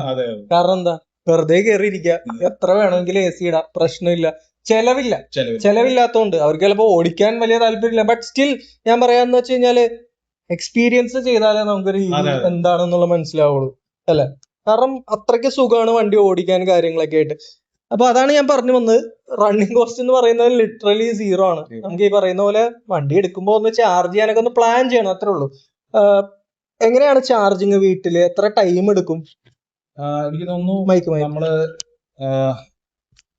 20 to 100 എനിക്ക് തോന്നുന്നു സ്ലോ ചാർജിങ് ആകുമ്പോൾ ഒരു 10 hours. 3.3 ആണ് യൂസ് 3.3. ഞാൻ കാരണം നമ്മൾ 3 phase ആക്കി പിന്നെ അതിനൊരു എക്സ്പെൻസ് ചെയ്ത് അതിന് വരെ നമുക്ക് ഫാസ്റ്റ് ചാർജിങ് ഡിപ്പെൻഡ് ചെയ്യാം ആ കോസ്റ്റിന്. അല്ലെങ്കിൽ നമുക്ക് രാത്രി നമ്മൾ അത്ര നേരം എങ്ങനെയായാലും ഒരു 12 hours ഒക്കെ അല്ലേ ഡ്രൈവ് ചെയ്യുള്ളൂ വീട്ടിലിരുന്നുണ്ടെങ്കിൽ നമ്മൾ പുറത്തു പോയാലും.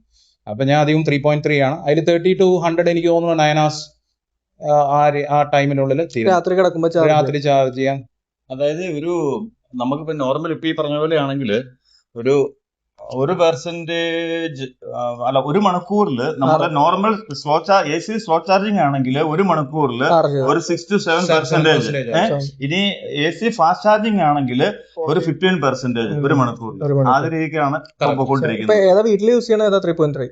3.3. അപ്പൊ രാത്രി എത്ര പെർസെന്റേജ് ഇട്ടാ എത്രയാവും? വല്ല റഫ് ഐഡിയ മതി. എങ്ങനെ ചെയ്യാൻ? രാത്രിയിൽ കുറച്ചുകൂടി ഒരു സ്പീഡ് ഉണ്ടെന്ന് തോന്നുന്നു. ഒരു 3 കിലോവാട്ട് വരെയൊക്കെ ചിലപ്പോൾ കിട്ടും രാത്രിയാവുണ്ടെന്ന് തോന്നുന്നു.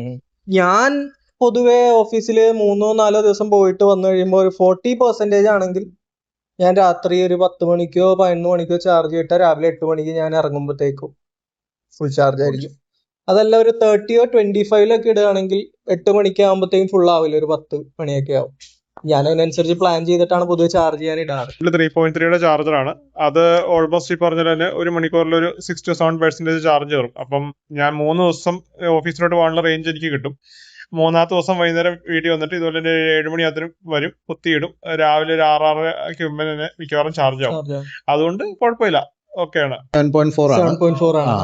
എന്റെ വോൾട്ടേജിന്റെ വ്യത്യാസം അനുസരിച്ച് അല്ലെ ഒരു 5 മണിക്കൂർ 5 അല്ലെ 6 മണിക്കൂർ അതിനുള്ളിൽ ഫുൾ ചാർജ് ആവും. അത് ഞാൻ ഒരു 20 to 30% തൊട്ടാണ് പറയുന്നത്. ഒരു പ്രാവശ്യം എന്റെ 10% എങ്ങനെ അങ്ങനെ ചെയ്തിട്ട് പോലും എനിക്ക് വേണ്ട മാക്സിമം 7 മണിക്കൂർ എങ്ങാണ്ട് എടുത്തുള്ളൂ. അതിൽ ഈ വോൾട്ടേജിന്റെ വേരിയേഷൻ അനുസരിച്ച് സ്പീഡിൽ ശകലം വ്യത്യാസം വരാറുണ്ട്. ഇപ്പൊ എന്റെ ഒരു കണക്കൂട്ടിൽ വെച്ചിട്ടാണെങ്കിൽ ഒരു 0 to 100 ആണെങ്കിൽ ഒരു 16 hours അടുക്കേക്ക് വരും. ഒരു 52 ആണെങ്കിൽ 3.3 ചാർജർ ആണെങ്കിൽ ഒരു 8 hours അടുത്ത് വരും. അതല്ല ഈ പറയുന്ന പോലെ 7.4 യൂസ് ചെയ്യുന്ന ആളുകളാണെങ്കിൽ ഒരു 5-6 hours ഒക്കെ കൊണ്ടാവും. അപ്പൊ ഇതില് പലർക്കും അറിയാൻ പാടാത്തൊരു കാര്യം എന്ന് വെച്ചാൽ പലരും വണ്ടി എടുത്തതിന് ശേഷമാണ് ഈ ഒരു സംഭവം പഠിച്ചത്. 5 കിലോവാട്ടിന് വിലക്ക് 3 phase വേണം, അല്ലെങ്കിൽ നമുക്ക് ഇത്ര മണിക്കൂർ എടുക്കാം. അപ്പൊ ചിലര് ചാർജിങ്ങിനെ പറ്റി ചോദിക്കുമ്പോൾ ഞാൻ പറയും ചിലപ്പോ വണ്ടി 10-16 മണിക്കൂറൊക്കെ ഇടേണ്ടി വരും. 16 മണിക്കൂറൊക്കെ വണ്ടി ഇട്ട് എങ്ങനെ ചാർജ് ചെയ്യും എന്നുള്ള കേസ്. അപ്പൊ ഇതാണ് അതിന്റെ ഒരു കാര്യം. നമുക്ക് 3 ടൈപ്പ് ചാർജിങ് ഓപ്ഷൻസ് ഉണ്ട്. ഫാസ്റ്റ് ചാർജിങ് ഉണ്ട്, DC ഫാസ്റ്റ് ചാർജിങ്, പുറത്ത് ചാർജ് ചെയ്യാം. 1 hour കൊണ്ടൊക്കെ 1.5 hour കൊണ്ട് ഫുൾ ചാർജ് ആവുന്നു. പിന്നെ വീട്ടിൽ തന്നെ 2-3 ചാർജിങ് ഓപ്ഷൻസ് ഉണ്ട്. എല്ലാവരും യൂസ് ചെയ്യുന്ന പോലെ സ്ലോ ചാർജർ 3.3 അത് ഈ പറയുന്ന പോലെ ഡിപ്പെൻഡിങ് ഓൺ നമ്മുടെ കണ്ടീഷൻസ് 8 to 16 hours. അതല്ല ബ്രോ യൂസ് ചെയ്യുന്ന പോലെ ആണെങ്കിൽ നമുക്ക് ഈ പറയുന്ന പോലെ 5 to 6 hours ചാർജ് ചെയ്യാം. അങ്ങനെ ഒരു ചാർജിങ് ഓപ്ഷൻ ഉണ്ട്. പിന്നെ 5 കിലോവാട്ടിന് മേലെ യൂസ് ചെയ്യണമെങ്കിൽ KCBക്ക് 3 phase നിർബന്ധമാണ്. അത് പലരും അറിയാറില്ല. പലരും വണ്ടി എടുത്തതിന് ശേഷം ഇത് ചാർജിങ് ഫിക്സ് ചെയ്യാൻ വരുന്ന ആളാണ് പറയാ നിങ്ങൾ ആ വയർ മാറ്റണം, ഈ വയർ മാറ്റണം. ആ വകയിൽ എന്തെങ്കിലും കോസ്റ്റ് എക്സ്ട്രാ വന്നിട്ടുണ്ട്? ഇല്ല, എനിക്ക് നേരത്തെ 3 phase ഉണ്ടായിരുന്നു. പിന്നെ ഒരു നന്നായിട്ടൊരു എർത്ത് അടിക്കാൻ വേണ്ടിയിട്ട് എർത്ത് എക്സ്ട്രാ അടിച്ചായിരുന്നു. അത് അവർ കണ്ടീഷനും പറയുന്നുണ്ട്. എർത്ത് ചെയ്യാൻ വേണ്ടി അതിന്റെ ആ വയറിങ് ആ കോസ്റ്റ് അതേ ഉള്ളൂ, അല്ലാതെ എക്സ്ട്രാ ഒന്നും ആയില്ല. ടോണിക്ക് എന്തെങ്കിലും എക്സ്ട്രാ കോസ്റ്റ് ആയിട്ടുണ്ട്. എനിക്ക് 3 phase ഇല്ലായിരുന്നു ആദ്യമേ. പക്ഷെ വണ്ടി എടുത്തു തരത്തിലാണെങ്കിൽ അവര് KCBക്കാർ 3 phase ആക്കണമെന്ന് പറഞ്ഞു. കാരണം ഞാൻ സോളാറിന് വേണ്ടി ആപ്ലിക്കേഷൻ കൊടുക്കാൻ ചെന്നതിലാണെങ്കിൽ KCBയിൽ അവർ പറഞ്ഞു 3 phase ആക്കാതെ ആപ്ലിക്കേഷൻ അപ്രൂവ് ചെയ്യില്ല എന്ന് പറഞ്ഞു. അങ്ങനെ 3 phase ആക്കി. അതുകൂടാതെ എർത്ത് വിറ്റ് ചെയ്യേണ്ടി വന്നു നന്നായിട്ട്. അപ്പൊ അത് രണ്ടും കൂടി ചേർത്ത് അറൗണ്ട് ഒരു 60,000 rupees ആയിട്ടുണ്ട്. എനിക്ക് നമ്മള് ഒരു 4.8 കിലോവാട്ടാണ് ലോഡ് നമ്മൾ വന്നത്. 3 phase ആക്കേണ്ടി വന്നിട്ടില്ല, സിംഗിൾ ഫേസ് ആണ്. പക്ഷെ ഈ പറയണ പോലെ വയർ വലിക്കാനും മെയിൻ സീന്ന് അവിടെ വരെ വയർ വലിക്കാനും MGയുടെ ബോക്സ് ഫ്രീ ആണ് മിഡ് വേരിയന്റുകാർക്കും. അപ്പൊ അതുകൊണ്ട് ഒരു 5 മീറ്ററോ എന്തുണ്ട്, ബാക്കി 10 മീറ്ററോളം വയർ നമ്മൾ വലിക്കേണ്ടി വന്നു. പിന്നെ സർവീസ് ലൈൻ മാറ്റേണ്ടി വന്നു. അതും ഇലക്ട്രീഷ്യന് കൊടുത്ത കാശ് കൊടുത്തടക്കം 10,000 രൂപ നമുക്ക് ചെലവ് വന്നിട്ടുണ്ട്. നമ്മൾ ശരിക്കും സർവീസ് വെയർ മാറിയായിരുന്നു. സർവീസ് വെയർ അത് ഗേജ് കൂടിയത് ഇടണമെന്ന് പറഞ്ഞായിരുന്നു. അപ്പൊ അതുകൊണ്ട് അതെനിക്ക് തോന്നുന്നൊരു ഈ 4,000 രൂപ അങ്ങനെ എന്തോ അതിനായി. വേറെ അത് ഇടാൻ വേണ്ടി വന്നു കഴിഞ്ഞാൽ ഉള്ളൊരു ചെറിയ ചെലവ്. പിന്നെ ബാക്കി വേറെ ചെലവൊന്നും വന്നിട്ടില്ല. കാരണം മീറ്ററിന്റെ ഔട്ടിൽ നിന്ന് ഡയറക്റ്റ് ഒരു 2 മീറ്റർ മാറിയിട്ടാണ് നമ്മുടെ ഈ ചാർജിങ് ഡിവൈസ് വെച്ചിരിക്കുന്നത്. അപ്പൊ അതുകൊണ്ട് വേറെ ചാർജുകളൊന്നും വന്നിട്ടില്ല. 3.3 കിലോവാട്ട് തന്നെ യൂസ് ചെയ്യുന്നത്, എക്സ്പെൻസ് ഒന്നും വേറെ വന്നിട്ടില്ല. ഇപ്പൊ എനിക്ക് തോന്നണം മുമ്പൊക്കെ എന്ന് പറഞ്ഞു കഴിഞ്ഞാൽ പഴയ വീടുകളൊക്കെ ആണെങ്കിൽ ഭയങ്കര പാടാണ്. വയറിങ് മാറണം, സർവീസ് ലൈൻ മാറണം, വീടിന്റെ മൊത്തം വയറിങ് മാറാനാണെങ്കിൽ പറഞ്ഞ പോലെ നല്ലൊരു എമൗണ്ട് വരും. അതേസമയം ഇപ്പൊ വീടൊക്കെ വെക്കുന്ന ആളുകൾ പുറത്തൊരു ചാർജിങ് പ്ലഗ് ഒക്കെ വെച്ചിട്ട് പ്ലാൻ ചെയ്തിട്ട് തന്നെയാണ് വണ്ടി ഇറക്കുന്നത്. അങ്ങനെയുള്ളവർക്ക് വലിയ ചെലവില്ല. ഞാൻ പറയുകയാണെങ്കിൽ ഇപ്പൊ ഈ വീഡിയോ കാണുന്നതിൽ ഇപ്പൊ വിൻസർ വാങ്ങാൻ പ്ലാൻ ചെയ്യണ ആരെങ്കിലും ഒക്കെ ഉണ്ടെങ്കിൽ ഇപ്പൊ എനിക്ക് ചാർജ് ചെയ്ത് അധികം ടൈം വേസ്റ്റ് ചെയ്യാൻ പ്ലാൻ ഇല്ലെങ്കിൽ ഓഫ് കോഴ്സ് 3 phase ആയിട്ട് തന്നെ മുമ്പോട്ട് പോവാം. അല്ലെങ്കിൽ അത്യാവശ്യം നല്ല വയറിങ് ഒരു 4 square mm എങ്കിലും വയറിങ് ഇട്ടിട്ട് നമ്മുടെ മെയിൻസിന്ന് ഒരു കണക്ഷൻ എടുത്തിട്ട് പോർച്ചിൽ വെച്ചേക്കാം എല്ലാ സേഫ്റ്റിയോടും കൂടെ. ഇതാണ് നമുക്ക് ചെയ്ത് വെക്കേണ്ട ഒരു സേഫ്റ്റി എന്നുള്ളത്. അപ്പൊ ഇതൊക്കെയാണ് ഇതിന്റെ ഒരു ചാർജിങ് ടൈം, ഇവരുടെയൊക്കെ ഒരു ചാർജിങ് പാറ്റേൺ കാര്യങ്ങളൊക്കെ നമുക്ക് വരുന്നത്. വണ്ടിയുടെ പ്രാക്ടിക്കാലിറ്റി കാര്യങ്ങൾ ഇപ്പൊ നമ്മൾ പറഞ്ഞതുപോലെ ഭയങ്കര സ്പേഷ്യസ് വണ്ടിയാണ്. ബാക്കിൽ 3 പേർക്ക് വിശാലമായിട്ട് ഇരിക്കാം. അങ്ങനത്തെ ഇപ്പൊ ട്രാവലൊക്കെ ചെയ്യുമ്പോൾ പൊതുവെ ഈ കംഫർട്ട്, റൈഡ് ക്വാളിറ്റി, ഇങ്ങനത്തെ കാര്യങ്ങളെ കുറിച്ചിട്ട് എന്താണ് അഭിപ്രായം? സസ്പെൻഷൻ സ്റ്റിഫായതിന്റെ ഒരു ചെറിയൊരു ബുദ്ധിമുട്ട് നമുക്ക് ഓടിക്കുന്നവർക്കുണ്ട്. പക്ഷെ എനിക്കിപ്പോ അതൊരു എന്താ പറയാ ശീലമായതുകൊണ്ടാണ്. ഇപ്പൊ അതൊരു വലിയൊരു ഹമ്പ് ചാടുമ്പോഴോ അല്ലെങ്കിൽ ഈ ചില സ്ഥലത്ത് ഈ ടൈൽസ് ഇട്ട് നല്ലൊരു കട്ടിങ് ഉണ്ടാവുമല്ലോ, അങ്ങനെ ഹൈറ്റ് ഡിഫറൻസ് ഉള്ളിടത്ത് മാത്രമേ ഇപ്പോൾ എനിക്കിപ്പോൾ സസ്പെൻഷൻ്റെ ഒരു പ്രശ്നമായിട്ട് തോന്നാൻ. അല്ല ചില സ്ഥലത്ത് ഈ റംബിൾ സ്ട്രിപ്പ് കുറച്ചും കൂടെ കട്ടിയായിരിക്കും. അതായത് ചില സ്ഥലത്ത് കുറച്ച് കട്ടി കൂടി അങ്ങനെയുള്ള സ്ഥലത്ത്. അല്ലാതെ എനിക്കിപ്പോൾ വേറെ പ്രശ്നങ്ങളില്ല. സ്പേസിന്റെ കാര്യത്തെക്കുറിച്ച് എനിക്ക് പറയാനുള്ളത്, എൻ്റെ ഭാര്യയുടെ വല്യമ്മയ്ക്ക് 92 വയസ്സുണ്ട്. ആ പുള്ളിക്കാരി ആദ്യമായിട്ട് എൻ്റെ വണ്ടിയെ കയറിയ വഴിയെ പറഞ്ഞ അഭിപ്രായം, സ്ഥലമുണ്ടല്ലോ, ഇത് 92 വയസ്സായ ഒരാള് പറഞ്ഞ അഭിപ്രായമാണ്. സ്പേസിന്റെ കാര്യത്തിൽ യാതൊരു പരാതിയില്ല. ഞാൻ കഴിഞ്ഞ ആഴ്ച ഒരു വഴിക്ക് വെച്ച് ഞങ്ങളുടെ അടുത്തുള്ള ഒരു ആശുപത്രിയിലേക്ക് ഒരു പ്രായ സ്ത്രീയെ കൊണ്ടുപോകാൻ വണ്ടി കിട്ടാതെ റോഡ് സൈഡിൽ നിന്ന് വിഷമിക്കുകയാണ്. ഞാൻ പെട്ടെന്ന് കയറിക്കോളാൻ പറഞ്ഞു. അപ്പോൾ അവരുടെ വീട്ടുകാരും എല്ലാവരും കൂടെ എനിക്ക് തോന്നുന്നു പുറകിൽ ഒരു 6 or 7 പേര് കയറി. ഈ രോഗി പിള്ളേരൊക്കെ ആയിരുന്നു, പക്ഷെ എന്നാലും അവരെല്ലാവരും റോഡ് സൈഡിൽ നിൽക്കായതുകൊണ്ട് അത് ഒരു സ്ഥലത്തിന് യാതൊരു പ്രശ്നവും. എന്റെ 3 എന്നല്ല, എൻ്റെ അഭിപ്രായത്തിൽ 4 പേർക്ക് സുഖമായിട്ടിരിക്കാം. പിന്നെ പുറകിൽ 3 സീറ്റ് ബെൽറ്റേ ഉള്ളൂ. ഞാൻ പുറകെ ഇരിക്കുന്നവരെ നിർബന്ധമായും സീറ്റ് ബെൽറ്റ് ഇടിപ്പിക്കും കേട്ടോ. അത് ഈ വണ്ടി എന്നല്ല, ഏത് വണ്ടിയായാലും ഞാൻ വണ്ടി ഓടിപ്പിക്കുകയാണെങ്കിൽ എല്ലാവരും സീറ്റ് ബെൽറ്റ് ഇടിപ്പിക്കും. ബാക്കി റൈഡ് ക്വാളിറ്റി, റൈഡ് ഡൈനാമിക്സ് ഞാൻ മനസ്സിലാക്കിയെടുത്തോളം ടയറിന്റെ ഒരു സ്ലിപ്പറിനെസ് പോലത്തെ കാര്യങ്ങളൊക്കെ പറഞ്ഞിട്ടുണ്ടായിരുന്നു, ഒരു കോൺഫിഡൻസ് കുറവ്. ഇല്ല, അത് കോൺഫിഡൻസ് കുറവല്ല ഞാൻ പറഞ്ഞത്. ഞാനും ടയർ എടുത്ത വഴി ടയർ മാറ്റിയിരുന്നു. എനിക്കത് കാരണം ടയറിൽ എനിക്ക് കോൺഫിഡൻസ് കൂടുക ചെയ്തത്. എനിക്ക് അതിന്റെ ആദ്യത്തെ ടയറിൽ ഇപ്പൊ എന്തോ അപ്പൊ ആരായിരുന്നു എന്റെ അടുത്ത് പറഞ്ഞു കുറച്ച് ഗ്രിപ്പ് കിട്ടാത്തൊരു ഫീൽ ഒക്കെ ഉണ്ടെന്ന് പറഞ്ഞു. പറഞ്ഞു എന്താ? എനിക്ക് ഡൈനാമിക്സ് ഞാൻ പറഞ്ഞില്ല, ഞാൻ നന്നായിട്ട് എൻജോയ് ചെയ്യുന്നുണ്ട്. സ്പീഡില് അതായത് ഈ ഹാർഡ് സസ്പെൻഷൻ ആകുമ്പോൾ നമുക്ക് വേറെ അതിന്റെ ഗുണങ്ങളും പറയണമല്ലോ. വളവില് ബ്രേക്ക് ഔട്ടാതെ തിരിക്കാം. ഞാൻ ഞാൻ സ്ഥിരം പോകുന്ന റൂട്ടിൽ എനിക്ക് അറിയാവുന്നതാണെങ്കിൽ നല്ല സ്പീഡിൽ തന്നെ വളവ് ബ്രേക്ക് ഔട്ടാതെ ഞാൻ തിരിക്കുന്നുണ്ട്. അത് ഹാർഡ് സസ്പെൻഷന്റെ ഒരു ഗുണമാണ്. അത് ഞാൻ ഹാർഡ് സസ്പെൻഷന്റെ ആ ഗുണങ്ങൾ നല്ല റോഡിൽ ഞാൻ നന്നായിട്ട് തന്നെ യൂസ് ചെയ്യുന്നുണ്ട്. അതായത് ചുരുക്കം പറഞ്ഞാൽ ഞാൻ എൻജോയ് ചെയ്ത് തന്നെയാണ് വണ്ടി ഓടിക്കുന്നത്. അപ്പോൾ ഡ്രൈവിംഗ് എനിക്ക് ഇഷ്ടമുള്ള ഒരു കാര്യമായിരുന്നു, പ്രത്യേകിച്ച് ഇങ്ങനെ. അപ്പോൾ അത് ഞാൻ എൻജോയ് ചെയ്ത് തന്നെ ഓടിക്കുന്നത്. ഡൈനാമിക്സിലൊന്നും എനിക്കൊരു സസ്പെൻഷൻ സ്റ്റിഫ്നെസ് ഉണ്ട്. ഞാൻ പറഞ്ഞില്ല, അതിൽ പോസിറ്റീവ് ഉണ്ട്, നെഗറ്റീവ് ഉണ്ട്. നെഗറ്റീവ് എന്ന് പറഞ്ഞപ്പോൾ ഞങ്ങളുടെ ഇപ്പോൾ നാട്ടിൽ ഇതുപോലെയുള്ള റോഡുകളിൽ പോകുമ്പോൾ ഗട്ടർ ഉണ്ടെങ്കിൽ കുറച്ച്, അതായത് നേരത്തെ പോലെ എനിക്കിപ്പോൾ തോന്നുന്നില്ല. അതുമായിട്ട് അങ്ങ് ശീലമായി പോയതുകൊണ്ടായിരിക്കാം. ഈ ഗട്ടറുള്ള റോഡിൽ പോകുമ്പോൾ പുറകിലിരിക്കുന്നവർ ആദ്യമായിട്ടോ അല്ലെങ്കിൽ അങ്ങനെ അധികം എൻ്റെ വണ്ടിയിൽ യാത്ര ചെയ്യാത്തവർ ഇരിക്കുമ്പോൾ കുലുക്കം തോന്നുന്നു, നല്ല കുലുക്കം തോന്നുന്നു. വ്യത്യസ്തമായിട്ട് ആർക്കെങ്കിലും എന്തെങ്കിലും അഭിപ്രായം ഉണ്ടോ? അതായത് ജനറൽ ഇപ്പൊ രാജേഷ് ഏട്ടൻ പറഞ്ഞ അഭിപ്രായമാണ് ഓൾമോസ്റ്റ് എല്ലാവർക്കും. സ്പേസ് എന്ന് പറഞ്ഞാൽ ഈ വണ്ടിയിൽ കയറുന്ന എല്ലാവരും ആദ്യം പറയുന്നത് എന്തൊരു സ്പേസ് ആണ്. എന്റെ ഫ്രണ്ട്സ് ഇപ്പൊ ഞാൻ പറഞ്ഞല്ലോ, ഫുഡ് കഴിക്കാൻ പോകുന്നവരാണെങ്കിലും സ്ഥിരം കൂടെ വരുന്നവരാണെങ്കിലും വെറുതെ നമ്മളൊരു ചായ കുടിക്കാൻ പോകുമ്പോഴാണെങ്കിലും വണ്ടിയിൽ ബാക്കിൽ കയറുന്നവർ ആദ്യം പറയും എന്തൊരു സ്പേസ് ആണെന്നുള്ള. അത് നീ റൂം, ഹെഡ് റൂം എല്ലാം ഭയങ്കര സ്പേഷ്യസ് ആണ്. പിന്നെ പറഞ്ഞ പോലെ സസ്പെൻഷൻ സ്റ്റിഫർ ആണ്. ഇതല്ലാതെ വേറെ എന്തെങ്കിലും ഒപ്പീനിയൻസ് ഉണ്ടോ? ബൂട്ട് സ്പേസ്, അത് ബോട്ട് സ്പേസ് എന്ന് പറഞ്ഞാൽ ഞാൻ പറഞ്ഞല്ലോ, എനിക്ക് ഇടയ്ക്ക് വർഷത്തിൽ 1-2 ഇതുപോലെ കസിൻസ് അല്ലെങ്കിൽ ആരെങ്കിലൊക്കെ, ഇപ്പൊ എന്റെ സിസ്റ്റർ ആണെങ്കിലും വരും. അപ്പം അന്നേരം അവരെ പിക്ക് ചെയ്യാൻ പോകുന്നതും എല്ലാം ഞാൻ ഈ വണ്ടിക്കാണ്. അപ്പം 4 പേര് വണ്ടിയിൽ ഇരുന്നാലും പിന്നെ ഈ 2 പേരുടെ ഒരു ലോഡും ലഗേജിന്റെ ട്രോളിയും ബാഗും എല്ലാം കൂടെ വന്നിട്ട് പോലും ബാക്കിൽ ഈസി ആയിട്ട് കയറും. ഒറ്റ വണ്ടിക്ക് എല്ലാവരെയും കൊണ്ട് പോരാൻ പറ്റും. അത് എനിക്ക് ഏറ്റവും ഇഷ്ടപ്പെട്ട ഒരു കാര്യമാണ്. ഞാൻ ആ ഒരു കാര്യത്തിനും കൂടെ വേണ്ടിയാണ് ഈ വണ്ടി എടുത്തത് തന്നെ. സ്പെയർ വീല് ഇല്ലാത്തതുകൊണ്ട് അടിയിലും വെക്കാൻ പറ്റുന്നുണ്ട്. എന്റെ അടുത്ത് ഫ്രണ്ട്സ് ചോദിക്കാറുണ്ട്, നീ എന്തിനാ ഈ അടിയിൽ കൊണ്ടുപോയി വെക്കണത്? ഞാൻ നോക്കുമ്പോ അവര് വന്നിട്ട് നോക്കുമ്പോ എന്റെ ബൂട്ടിലൊന്നുമില്ല. ബൂട്ടിന്റെ കവർ ഓപ്പൺ ചെയ്യുമ്പോൾ അതിനടിയിലാണ് ബാഗ് സാധനങ്ങളെല്ലാം. അത്രയും സ്പേസ് വണ്ടിയിൽ കിട്ടുന്നുണ്ട്. സമയത്ത് ഒരു നോർത്ത് ഇന്ത്യൻ ഒരു ഇൻസ്റ്റാഗ്രാം ഉണ്ടായിരുന്നു.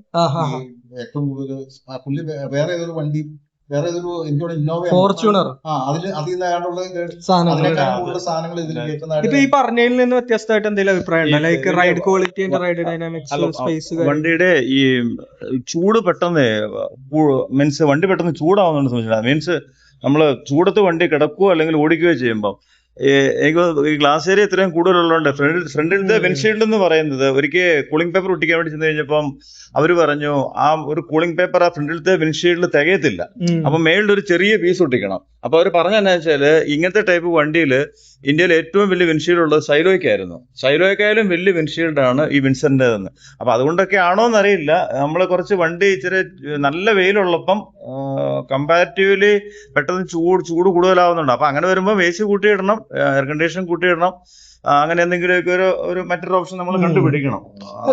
ചെറിയൊരു കാര്യം ചെയ്യണം. നമുക്ക് കീ ഇങ്ങനെ ഞെക്കി പിടിച്ചാൽ നമ്മൾ ചെല്ലുന്നതിന് ഓക്കെ നമ്മൾ എവിടെയെങ്കിലും വണ്ടി പാർക്ക് ചെയ്തിട്ടിട്ട് നമുക്ക് ദൂരെ നിന്ന് തന്നെ നമുക്ക് ഇത് ചെയ്യാൻ പറ്റും. സ്പോട്ട് കണ്ടീഷനിൽ കുറച്ച് ഉം. നമ്മള് കണ്ടിന്യൂസ് ആയി ട്രാവൽ ചെയ്തിരിക്കുമ്പോഴാണ് നമുക്ക് ശരിക്കും നിങ്ങളുടെ ബ്ലാക്ക് കളർ അല്ലേ? ഇതെല്ലാം ഈ ബ്ലാക്ക് വൈറ്റ് ബ്ലാക്ക് പെട്ടെന്ന് ചൂട് അങ്ങനത്തെ ബ്ലാക്ക് കൂടുതൽ കളർ ലൈറ്റ് അട്രാക്ട് ചെയ്യുമ്പോഴത്തേക്കും പെട്ടെന്ന് ഹീറ്റ് ആവും. ബ്ലാക്ക് ആവുമ്പോൾ കുറച്ച് കൂടുതൽ ചൂടായിരിക്കും, വൈറ്റ് ആവുമ്പോൾ അത്ര ഉണ്ടാവില്ല. പിന്നെ രണ്ട് വണ്ടിയുടെ ബ്ലാക്ക് സീറ്റ് മാറ്റി വേണമെങ്കിൽ വൈറ്റ് ആക്കി കഴിഞ്ഞാൽ എത്ര കുറച്ചുകൂടെ ചൂട് കുറയും, സീറ്റിലേക്ക് ചൂട്. അപ്പൊ ഈ ഒരു കാര്യത്തിൽ എല്ലാവർക്കും ഒരു അഭിപ്രായമാണ്, വണ്ടി വലുതായതുകൊണ്ട് അതിന്റെ ഗുണങ്ങളും ദോഷങ്ങളും ഉണ്ട്. സ്പേസ് നമുക്ക് ഇഷ്ടം പോലെ കിട്ടുന്നുണ്ട്, സുഖമായിട്ട് 3 പേർക്ക് ഇങ്ങനെ ചുരുങ്ങി കൂടിയല്ലാതെ സുഖമായിട്ട് വണ്ടിയിൽ ഇരിക്കാം. ഒരുപാട് സ്റ്റോറേജ് ഓപ്ഷൻ ഉണ്ട് വണ്ടിയില്. സസ്പെൻഷൻ സ്റ്റിഫ് ആണെങ്കിലും നല്ല റബ്ബറൈസ്ഡ് റോഡൊക്കെ ആണെങ്കിലും നല്ല റബ്ബറൈസ്ഡ് അല്ലാത്ത റോഡിലോട്ട് കയറുമ്പോഴാണ് ഈ കുലുക്കം അത് റിട്ടേൺ എടുക്കുന്ന ശരിക്കും നമുക്ക് ആ വണ്ടിയുടെ സ്റ്റെബിലിറ്റി അതെന്താ അറിയോ, അതൊരു രക്ഷയില്ല. ഞാൻ മനസ്സിലാക്കിയിടത്തോളം ചൈനീസ് അല്ലെങ്കിൽ നമ്മുടെ രാജ്യത്തെ റോഡുകൾക്ക് വേണ്ടി ഡെവലപ്പ് ചെയ്ത വണ്ടിയല്ല. ഇതിലും നല്ല റോഡുകളൊക്കെ ഉള്ള ചൈന പോലെയുള്ള രാജ്യങ്ങൾക്ക് വേണ്ടി ഡെവലപ്പ് ചെയ്ത വണ്ടികളായതുകൊണ്ടാണ് ആ നല്ല റോഡ് എക്സ്പെക്ട് ചെയ്തിട്ട് വണ്ടി പോകുന്നത്. അപ്പൊ നമ്മുടെ റോഡിലോട്ട് വരുമ്പോൾ സസ്പെൻഷൻ സ്റ്റിഫ്നെസ് ഉണ്ട്, ബട്ട് സ്റ്റിൽ ഈ പറയുന്ന പോലെ അത്രയും വലിയ വണ്ടി ആയതുകൊണ്ട് അത്രയും വിസിബിലിറ്റി ഉണ്ട്, ബ്ലൈൻഡ് സ്പോട്ടുകൾ വളരെ കുറവാണ്. പക്ഷെ അതിന് പകരം ഈ പറയുന്ന പോലെ ചൂട് കയറും. എനിക്ക് തോന്നുന്നു ആ വീൽ ബേസ് കൂടുതലുള്ളതുകൊണ്ട് ഹമ്പ് ചാടുമ്പോ ഒരു ബോഡി റോൾ ഉണ്ടോന്ന് വെച്ച് കഴിഞ്ഞാൽ ബോഡി റോൾ ഉണ്ട് എന്ന് തന്നെ പറയാം. പക്ഷെ ഒരു പരിധി വരെ സീറ്റ് ബെൽറ്റ് ഇട്ട് കഴിഞ്ഞാൽ തീരാന്നുള്ള പ്രശ്നമേ ഉള്ളൂ. സീറ്റ് ബെൽറ്റ് ആരും ബാക്കില് അങ്ങനെ ഇടില്ല. അപ്പൊ റൈഡ് ക്വാളിറ്റി വൈസ് ഈ പറയുന്ന പോലെ സസ്പെൻഷൻ സ്റ്റിഫ്നെസ് എല്ലാവരും സമ്മതിച്ചു തരുന്ന ഒരു കാര്യം. വളരെ മോശം റോഡിൽ കൂടെ പോകണമെങ്കിൽ ആ റോഡിലുള്ള ഓരോ കുഴിയും കയറ്റങ്ങളും എല്ലാം നമുക്ക് ഇതിനകത്ത് ഇരിക്കുന്നവർക്ക് ശരിക്കും അറിയാൻ പറ്റും, പ്രത്യേകിച്ച് പുറകിലിരിക്കുന്നവർക്ക്. ഈ വണ്ടി എടുത്തിട്ട് ഇത്രയും നാളായിട്ട് എന്റെ വൈഫ് ആകെ ഒരു കാര്യം എന്റെ അടുത്ത് പോരായ്മയായിട്ട് പറഞ്ഞിട്ടുള്ളൂ, മോശം റോഡിൽ കൂടെ പോകുമ്പോഴത്തേക്ക് എന്റെ സസ്പെൻഷൻ പോരാ എന്ന് എന്റെ അടുത്ത് പറഞ്ഞിട്ടുണ്ട്. ബാക്കിയെല്ലാം ഓക്കെയാണ്. സസ്പെൻഷനിൽ വേറൊരു പരീക്ഷ നടത്താൻ എനിക്കതിന് മനസ്സ് വരാത്തോണ്ട് എന്റെ ഫ്രണ്ടിന് ഫോർഡ് എക്കോസ്പോർട്ട് ഉണ്ട്. അപ്പൊ അവൻ എടുത്ത സമയത്ത് പറഞ്ഞ സസ്പെൻഷൻ സ്റ്റിഫാണ്, പക്ഷെ നീ കുഴി ഉള്ള സ്ഥലത്ത് നീ സ്പീഡിൽ ഓടിച്ചോ അറിയില്ലെന്നോ. എനിക്കങ്ങനെ വണ്ടി ഓടിക്കാൻ പണ്ട് പോലെ ഒരു പ്രയാസമായി. കുഴി ചാടിക്കുമ്പോ സസ്പെൻഷൻ അവന്റെ പുതിയ വണ്ടി നീ അങ്ങനെ ഓടിച്ചോന്ന് പറഞ്ഞു. ഞാൻ ആദ്യമൊക്കെ എല്ലാം ചവിട്ടി കളിക്കും, അപ്പൊ നന്നായിട്ട് ഓടിക്കും. സ്പീഡിൽ ഓടിക്കുമ്പോ ഫോർഡ് എക്കോസ്പോർട്ടിലാണ്, സ്പീഡിൽ ഓടിക്കുമ്പോ അറിയില്ല. അപ്പൊ ഞാൻ ഈ വണ്ടി അറിയാതെ നമുക്ക് വഴിയില്ലാത്ത റോഡിൽ പോകുമ്പോൾ ചില സ്ഥലത്ത് ഈ കുഴിയുള്ള സ്ഥലത്ത് ചില സ്പീഡിൽ പോകുമ്പോൾ അത്ര ഇത് തോന്നിയിട്ടുള്ളത്. മറ്റേ നമ്മൾ കുഴിയാണല്ലോ പ്രശ്നമാണെന്ന് തോന്നി നമ്മളിങ്ങനെ സൂക്ഷിച്ച് ഓടിക്കുമ്പോഴാണ് കുറെ കൂടെ കുഴിക്ക് തോന്നുന്നത്. കുറച്ച് നമുക്ക് സ്പീഡിൽ ഓടിച്ചാൽ ഇല്ലായിരിക്കും. പക്ഷെ എനിക്ക് ആ പരീക്ഷ നടത്താൻ ധൈര്യം വരാത്തോണ്ട് ഞാനിത് എന്റെ വണ്ടിയിൽ പരീക്ഷിച്ചിട്ടില്ല. അറിയാതെ വന്നിട്ട് ഇങ്ങനെ സംഭവിച്ചോളൂ. അന്നേരം എനിക്ക് കുലുക്കം അത്രയും ഫീൽ ചെയ്ത് തോന്നിയിട്ടുണ്ട് കേട്ടോ. ഇനിയിപ്പോ ഉള്ളതെന്ന് വെച്ചാൽ ഇപ്പൊ നമ്മളിപ്പോ കവർ ചെയ്തുകൊണ്ടിരിക്കുന്ന വണ്ടിയുടെ പോസിറ്റീവ് കാര്യങ്ങളാണ്, നെഗറ്റീവിലോട്ട് വരാനുണ്ട്. പക്ഷെ അതിന് മുമ്പായിട്ട് വിൻസറിലെ ഏറ്റവും ഇഷ്ടപ്പെട്ട കാര്യങ്ങൾ ഇപ്പൊ നമ്മള് സ്പേസ് കാര്യങ്ങൾ ഇതെല്ലാം പറഞ്ഞു, റേഞ്ച് ഒക്കെ നമ്മൾ പറഞ്ഞു. ഇതെല്ലാം വീണ്ടും വേണമെങ്കിൽ പറയാം, അല്ലെങ്കിൽ മെൻഷൻ ചെയ്തില്ലെങ്കിലും കുഴപ്പമില്ല. ഫീച്ചേഴ്സിനെ കുറിച്ച് പറയാം, അല്ലെങ്കിൽ വേറെ എനിക്ക് ഇഷ്ടപ്പെട്ട കാര്യങ്ങൾ സ്പേസും അത്യാവശ്യം ഉള്ള നല്ല ലക്ഷറിയാണ്. പിന്നെ റിലയബിൾ ആയിട്ട് തോന്നിയിട്ടുണ്ട്. ഈ പറഞ്ഞ പോലെ ഹരിദ്വാർ അല്ല, റിലയബിലിറ്റി 100%. കാരണം ആ ഒരു ചാർജിങ്ങിന്റെ ഇഷ്യൂസ്, പിന്നെ സാർ പറഞ്ഞ മാതിരി ഒരു പ്രാവശ്യം DC ചാർജിങ്ങിന്റെ വ്യത്യാസം ചാർജ് ആവുന്നുണ്ടായിരുന്നില്ല ഒരു ഡ്രൈവ്. അപ്പൊ ഞാൻ നെഗറ്റീവ് ടെർമിനൽ അതെടുത്ത് പിന്നെ കണക്ട് ചെയ്തപ്പോ ഞാൻ മനസ്സിലാക്കിയെടുത്തോളം ഇപ്പൊ DC ഫാസ്റ്റ് ചാർജിങ് ഇഷ്യൂ ഉണ്ട്, നമുക്ക് അതിനകത്തേക്ക് വരാം. ബട്ട് സ്റ്റിൽ ചാർജ് ഉണ്ടെങ്കിൽ വണ്ടിയിൽ ചാർജ് ഉണ്ടെങ്കിൽ ഇത് റോട്ടിൽ കിടത്തൂല 99.9% കേസിലും. നമ്മള് ഗ്രൂപ്പിലാണെങ്കിൽ പോലും 1000-500 മെമ്പേഴ്സിനടുത്തുള്ള ആരും വളരെ ചുരുക്കം ആളുകൾ മാത്രമേ ഈ പറയുന്ന പോലെ എന്തെങ്കിലും ഒരു ബാറ്ററി ഇഷ്യൂ അല്ലെങ്കിൽ ആദ്യ സമയത്ത് ആരോ ഒരാൾ ഗ്രൂപ്പിൽ പറഞ്ഞായിരുന്നു 0%-ല് 4 കിലോമീറ്റർ ആരോ ഒരാൾ പറഞ്ഞ, അതായത് ചാർജ് ചെയ്യാൻ വേറെ ഒരു ഓപ്ഷൻ ഇല്ലായിരുന്നു. പിന്നെ വീട്ടിൽ വരെ എത്തേണ്ടി വന്നു. നമ്മുടെ ആദ്യം ഉണ്ടായിരുന്ന ഗ്രൂപ്പില്ലായിരുന്നു, ആ ഗ്രൂപ്പിൽ തന്നെ ആരോ പറഞ്ഞു. അല്ല, ഞാനിത് റീസെന്റ് ആരോ ഒരാൾ പറഞ്ഞു കേട്ടിരുന്നു. വണ്ടിയിൽ ബഫർ ഉണ്ട്, അതായത് വണ്ടിയുടെ ഡിസ്പ്ലേയില് ഒരു 5% ആയിക്കഴിഞ്ഞാൽ പിന്നെ കിലോമീറ്റർ കാണിക്കില്ല. 0% ആയിക്കഴിഞ്ഞാൽ പിന്നെയും വണ്ടി ഒരു 10-15 കിലോമീറ്ററോളം ഓടുമെന്ന് ഞാൻ കേട്ടിട്ടുണ്ട്. റിസർവ് കുറച്ച് കൂടുതലാണ്. നമ്മൾ കമ്പയർ ചെയ്യുമ്പോൾ അറിയാൻ പറ്റുക. ടാറ്റയിൽ നമ്മൾ 20 കഴിയുമ്പോൾ ഞാൻ പറയുന്നത് പെട്ടെന്ന് ഇതാവുമല്ല, അത്യാവശ്യം ബാക്കിയുള്ള നമ്മുടെ ഫെസിലിറ്റീസ് AC ഓഫ് ആവും, മറ്റുള്ള അതെല്ലാം ഉണ്ടാവും. ഇതില് ഇപ്പൊ ഞാൻ അധികം 10% താഴേക്കൊന്നും കൊണ്ടുപോകാറില്ല. ഇത് എങ്ങനെയാണ് ഒരു AC ഒക്കെ എപ്പോഴത്തേക്കാവും ഇല്ല, എനിക്ക് ഒന്നിലും അതിൽ കുറവ് തോന്നിയില്ല. പെർഫോമൻസ് ചെറിയൊരു പെർഫോമൻസ് കുറവ് മറ്റുള്ള വണ്ടികളെ കമ്പയർ 7% വരെ ഞാൻ ഓടിച്ചപ്പോൾ എനിക്ക് ഞാൻ 5% ആ. AC ഓഫ് ആവുന്നൊന്നുമില്ല. ഇല്ല. നമ്മൾ ഓഫ് ആക്കിയാലേ ഉള്ളൂ off അവസാനം ആവുള്ളൂ. വരെ AC പോവും. 5% വരെ ഞാൻ ഓടിച്ചിട്ടുണ്ട്. ആ, ഒരു AC off കുഴപ്പമില്ല. ആയിട്ടില്ല. ഇല്ല, പെർഫോമൻസിൽ പെർഫോമൻസ് AC off ആയിട്ടില്ല. പെർഫോമൻസ് Performance ഒരു ചെറിയൊരു പുള്ളിങ് കുറവുണ്ട്. പുള്ളിങ് കുറവുണ്ടോ? എനിക്ക് അങ്ങനെ ചെറിയൊരു ഫീൽ അല്ല, maybe. പുള്ളിങ് കുറവ് വരുന്നത് ഇപ്പൊ നമ്മളിപ്പോ ഒരു ചെറിയ കയറ്റം ഇപ്പൊ നമ്മൾ നോർമൽ പോകുന്ന റൂട്ടില് പക്ഷെ അങ്ങനെ AC ഓഫ് ആയിട്ടില്ല. പിന്നെ എന്താന്ന് വെച്ച് കഴിഞ്ഞാല് നമുക്കിപ്പോ നോർമൽ ഇപ്പം ഉള്ള ഒരു 3 എന്ന് പറയുന്ന ഒരു കിലോമീറ്റർ ആണ് 1 കിലോമീറ്ററിനെങ്കിൽ അങ്ങോട്ട് വരുമ്പോഴത്തേനും ചിലപ്പോ അതൊരു 2.5 അങ്ങനെയൊക്കെ കുറച്ചങ്ങ് ആവും. ആ ഒരു റേഞ്ചിലോട്ട് പോകും. 10 താഴ്ന്നു ബട്ട് സ്റ്റിൽ അത് ബാറ്ററി അല്ലേ, ചാർജ് കുറഞ്ഞു. അല്ല സർ, അതിലൊരു പോയിന്റും കൂടി ഉണ്ട്. 20% കഴിയുമ്പോൾ നമ്മൾ പിന്നെ നമുക്കൊരു റിസർവ് വരുമല്ലോ. അപ്പം നമ്മൾ നോർമലി ഇക്കോയിലേക്ക് ആക്കാറ്. അപ്പൊ മിനിമം ഒരു 4 ഒക്കെ എങ്ങനെ പോയാലും 20 അടിക്കും. അത് എനിക്ക് ഒരു വലിയൊരു ലക്ഷറി തോന്നിയില്ല. കാരണം നമുക്കൊരു ഫീലിംഗ് ആണ് നമ്മൾ അവിടെ എത്തുന്നുള്ളത്. സാധാരണ നമുക്ക് ഈ പറയുന്ന പോലെ 20 ഒക്കെ കഴിഞ്ഞാൽ പിന്നെ പേടിയായിരിക്കും, അതെ, റേഞ്ച് ആൻസൈറ്റി അതെ. അപ്പൊ അങ്ങനെ ഒരു ഇഷ്യൂ ഇല്ല. ഇല്ല അങ്ങനത്തെ പ്രശ്നമില്ല. നമ്മള് ശരിക്കും 10 താഴോട്ട് 2-3 തവണ വാങ്ങിച്ചിട്ടുണ്ട്. നമ്മൾ അങ്ങനെ പ്രത്യേകിച്ച് ഒരു പേടി തോന്നിയിട്ടില്ല. അതായത് വണ്ടി ഇങ്ങനെ നിന്ന് പോകുന്നു അല്ലെങ്കിൽ പെട്ടെന്ന് അങ്ങോട്ട് അല്ല, അത് നമുക്ക് അങ്ങനത്തെ ഇതിന്റെ റേഞ്ച് താഴ്ന്നു പോകുന്നു അങ്ങനത്തെ പ്രശ്നങ്ങൾ തോന്നിയിട്ടില്ല. അല്ലെ, നമ്മുടെ ഏരിയയിൽ നമ്മൾ പോകുമ്പോൾ അതൊക്കെ. പക്ഷെ നമ്മൾ അല്ലാത്തൊരു ടെറൈനിൽ പോകുമ്പോഴാണ് ഇതിന്റെ യൂസ് ശരിക്കും യൂട്ടിലിറ്റി നമുക്ക് മനസ്സിലാവുന്നത്. പലവഴിയും നമ്മൾ DC പാർക്കിംഗ് പോകുമ്പോൾ അവിടെ ഉണ്ടാവില്ല, വർക്കാവില്ല. അപ്പൊ ഒരു ശരിക്കും നമ്മൾ വേറെ വണ്ടി ഓടിക്കുമ്പോൾ ഇതിൽ ശരിക്കും ഒരു റേഞ്ച് ആൻസൈറ്റി എന്നുള്ള സാധനം ബാക്കി ഇല്ല. വേറെ എന്തെങ്കിലും ഇഷ്ടപ്പെട്ട കാര്യങ്ങൾ പെട്ടെന്ന് വേറെ എല്ലാം എനിക്ക് വെഹിക്കിൾ എല്ലാം പ്രത്യേകിച്ച് ഒന്നും പറയാം എന്തെങ്കിലും പ്രത്യേകിച്ചൊന്നുമില്ല. വണ്ടി ഇഷ്ടപ്പെട്ടത് ഒന്നാമത്തെ ഇതിന്റെ ആ ഒരു ഷേപ്പ്, പിന്നെ എന്താ പറയുന്നത് ഇതിനകത്തെ ആ സ്പേഷ്യസ്, പിന്നെ ഒരു ലക്ഷറി ഒരു ഫീലിംഗ്, അകത്തേക്ക് കയറുമ്പോൾ തോന്നുന്ന ഒരു ഫീലിംഗ്, അത് എത്രയും കൊണ്ടാണ് ശരിക്കും. പിന്നെ എന്താ വെച്ചാൽ MGയുടെ ഇതിന് മുന്നേ ഇറങ്ങിയ ZSB എന്ന് പറയുന്ന വണ്ടി നല്ലതാണെന്ന് പലരും പറഞ്ഞു കേട്ടു. പിന്നെ ഇത് തന്നെ ആദ്യം ഇന്ത്യക്ക് വെളിയിൽ ഇന്തോനേഷ്യ ആ സൈഡിൽ മലേഷ്യ ഉണ്ടായിരുന്ന ആ ഊളിംഗ് എന്ന് പറഞ്ഞ വണ്ടി നല്ലതായിരുന്നു എന്ന് ഒരാൾ ഇങ്ങനെ ഇതിന് മുന്നേ തന്നെ അഭിപ്രായം പറഞ്ഞായിരുന്നു. കാരണം അവര് ഇടയ്ക്ക് ചൈനയിൽ ബിസിനസ് ചെയ്യുന്ന എൻ്റെ ഒരു ഫ്രണ്ട് ഉണ്ടായിരുന്നു. അപ്പം പുള്ളി അതവിടെ പോയി നേരിട്ട് ഈ ഊളിങ്ങിന്റെ പ്രൊഡക്ഷൻ പ്ലാന്റ് കണ്ടിട്ടുണ്ടെന്നും അപ്പൊ അതുകൊണ്ട് ആ വണ്ടി ഇപ്പം ഇയാൾ പറഞ്ഞ പോലെ ഇവിടെ ഇങ്ങോട്ടേക്ക് ലോഞ്ച് ആയെന്നാൽ വാങ്ങിക്കണം എന്ന് ഓർത്തുകൊണ്ട് ഇരിക്കുക എന്നൊക്കെ എന്നോട് പറഞ്ഞായിരുന്നു. അപ്പൊ അതുകൊണ്ട് എങ്ങനെയും ധൈര്യത്തിൽ ഇത് ബുക്ക് ചെയ്യാന്ന് പറഞ്ഞു. പക്ഷെ വണ്ടി നേരിട്ട് കണ്ടു കഴിഞ്ഞപ്പോൾ വീണ്ടും അട്രാക്ഷൻ തോന്നി, അങ്ങനെയാണ് വണ്ടി ബുക്ക് ചെയ്തത്. എനിക്ക് തോന്നിയ ഒരു കാര്യം എന്ന് വെച്ചാൽ ഈ പറഞ്ഞ പോലെ തന്നെ വേറൊരു രാജ്യത്തെ കണ്ടീഷൻസിന് വേണ്ടിയിട്ട് ഡെവലപ്പ് ചെയ്തിട്ട് ഇവിടെ കൊണ്ടുവന്നപ്പോ മേ ബി കുറച്ചുകൂടെ ടെസ്റ്റ് ചെയ്തിട്ട് ഇറക്കിയായിരുന്നെങ്കിൽ ചിലപ്പോൾ ഇത്രയും പോലും നമുക്ക് ഇഷ്യൂസ് വരില്ലായിരുന്നു. അവർ ആ ഒരു വണ്ടി ഇങ്ങോട്ടേക്ക് കൊണ്ടുവന്നുകൊണ്ടായിരിക്കാം ഈ പറയുന്ന പോലെ ചാർജിങ് റിലേറ്റഡ് ആണെങ്കിലും സസ്പെൻഷൻ റിലേറ്റഡ് ഇവര് ചിലപ്പോൾ മാർക്കറ്റ് പിടിക്കാനുള്ള രീതിയിൽ ധൃതി പിടിച്ചിട്ട് ഇറക്കിയായിരിക്കും. അല്ലെങ്കിൽ കുറച്ചുകൂടെ ടൈം എടുത്താൽ മേ ബി ഇന്ത്യക്ക് വേണ്ടിയിട്ടൊരു ഇപ്പൊ സസ്പെൻഷനൊക്കെ ഡാവിഞ്ചി സസ്പെൻഷനും അതും ഇതൊക്കെ വന്ന പോലെ അവർക്ക് ചെയ്യാൻ പറ്റിയാണ്. ടോണിക്ക് ഏറ്റവും ഇഷ്ടപ്പെട്ട കാര്യങ്ങൾ എനിക്ക് സ്പേസ്, ബോട്ട് സ്പേസ്, പിന്നെ റേഞ്ച് റിലയബിൾ ആയിട്ട് ഓടിക്കാൻ പറ്റിയ കാര്യം. ഞാൻ 5% വരെ കൊണ്ടുപോയിട്ടുണ്ട്. എന്നിട്ട് എനിക്ക് വലിയ പേടിയൊന്നും തോന്നിയിട്ടില്ല. കാരണം ഞാൻ വീട്ടിലോട്ട് എത്താനായിട്ട് ഒരു ലാസ്റ്റത്തെ ചാർജിങ് സ്റ്റേഷൻ കഴിഞ്ഞിട്ട് 15 കിലോമീറ്റർ ഉണ്ടായിരുന്നു. അപ്പോൾ എനിക്കൊരു കോൺഫിഡൻസ് ഉണ്ടായിരുന്നു വീട്ടിലെത്തും എന്നുള്ളത്. വീട്ടിലെത്തിയപ്പോൾ 5% റേഞ്ച് അതിൻ്റെ അത് കട്ടായി, പക്ഷെ എന്നാലും വീട്ടിലെത്തി. അതാണ് എനിക്ക് ഇഷ്ടപ്പെട്ട ഒരു കാര്യം. സ്പേസ്, പെർഫോമൻസ്, പിന്നെ 360 ഡിഗ്രി ക്യാമറ. സ്ക്രീൻ അത്ര വലുതാണ്, അത് പല പ്രശ്നമാണെന്ന് എനിക്ക് തോന്നുന്നു. വലിയ വണ്ടി അത്രയും സ്ക്രീനിന്റെ ആവശ്യമില്ലാന്ന് എനിക്ക് തോന്നിയെങ്കിലും നമ്മൾ 360 അതിൽ കാണുമ്പോൾ അതിന്റെ ഒരു ഗുണമുണ്ട്. പിന്നെ പുറകിലത്തെ സീറ്റ് നമുക്ക് മടക്കാവുന്ന രീതികൾ വേണമെങ്കിൽ സുഖമായിട്ട് കിടന്നുറങ്ങാം. അങ്ങനെ മടക്കി വെച്ചാലും ഉള്ള സ്പേസ്, ആ 60-40 സ്പ്ലിറ്റും അതിന്റെ ആ പുറകിലത്തെ സീറ്റിന്റെ ആ ഇൻക്ലൈനുള്ള അതും അത് ഇത്രയും കാര്യങ്ങൾ എനിക്ക് വളരെ നല്ല കാര്യങ്ങളായിട്ടാണ്. പിന്നെ വണ്ടിയുടെ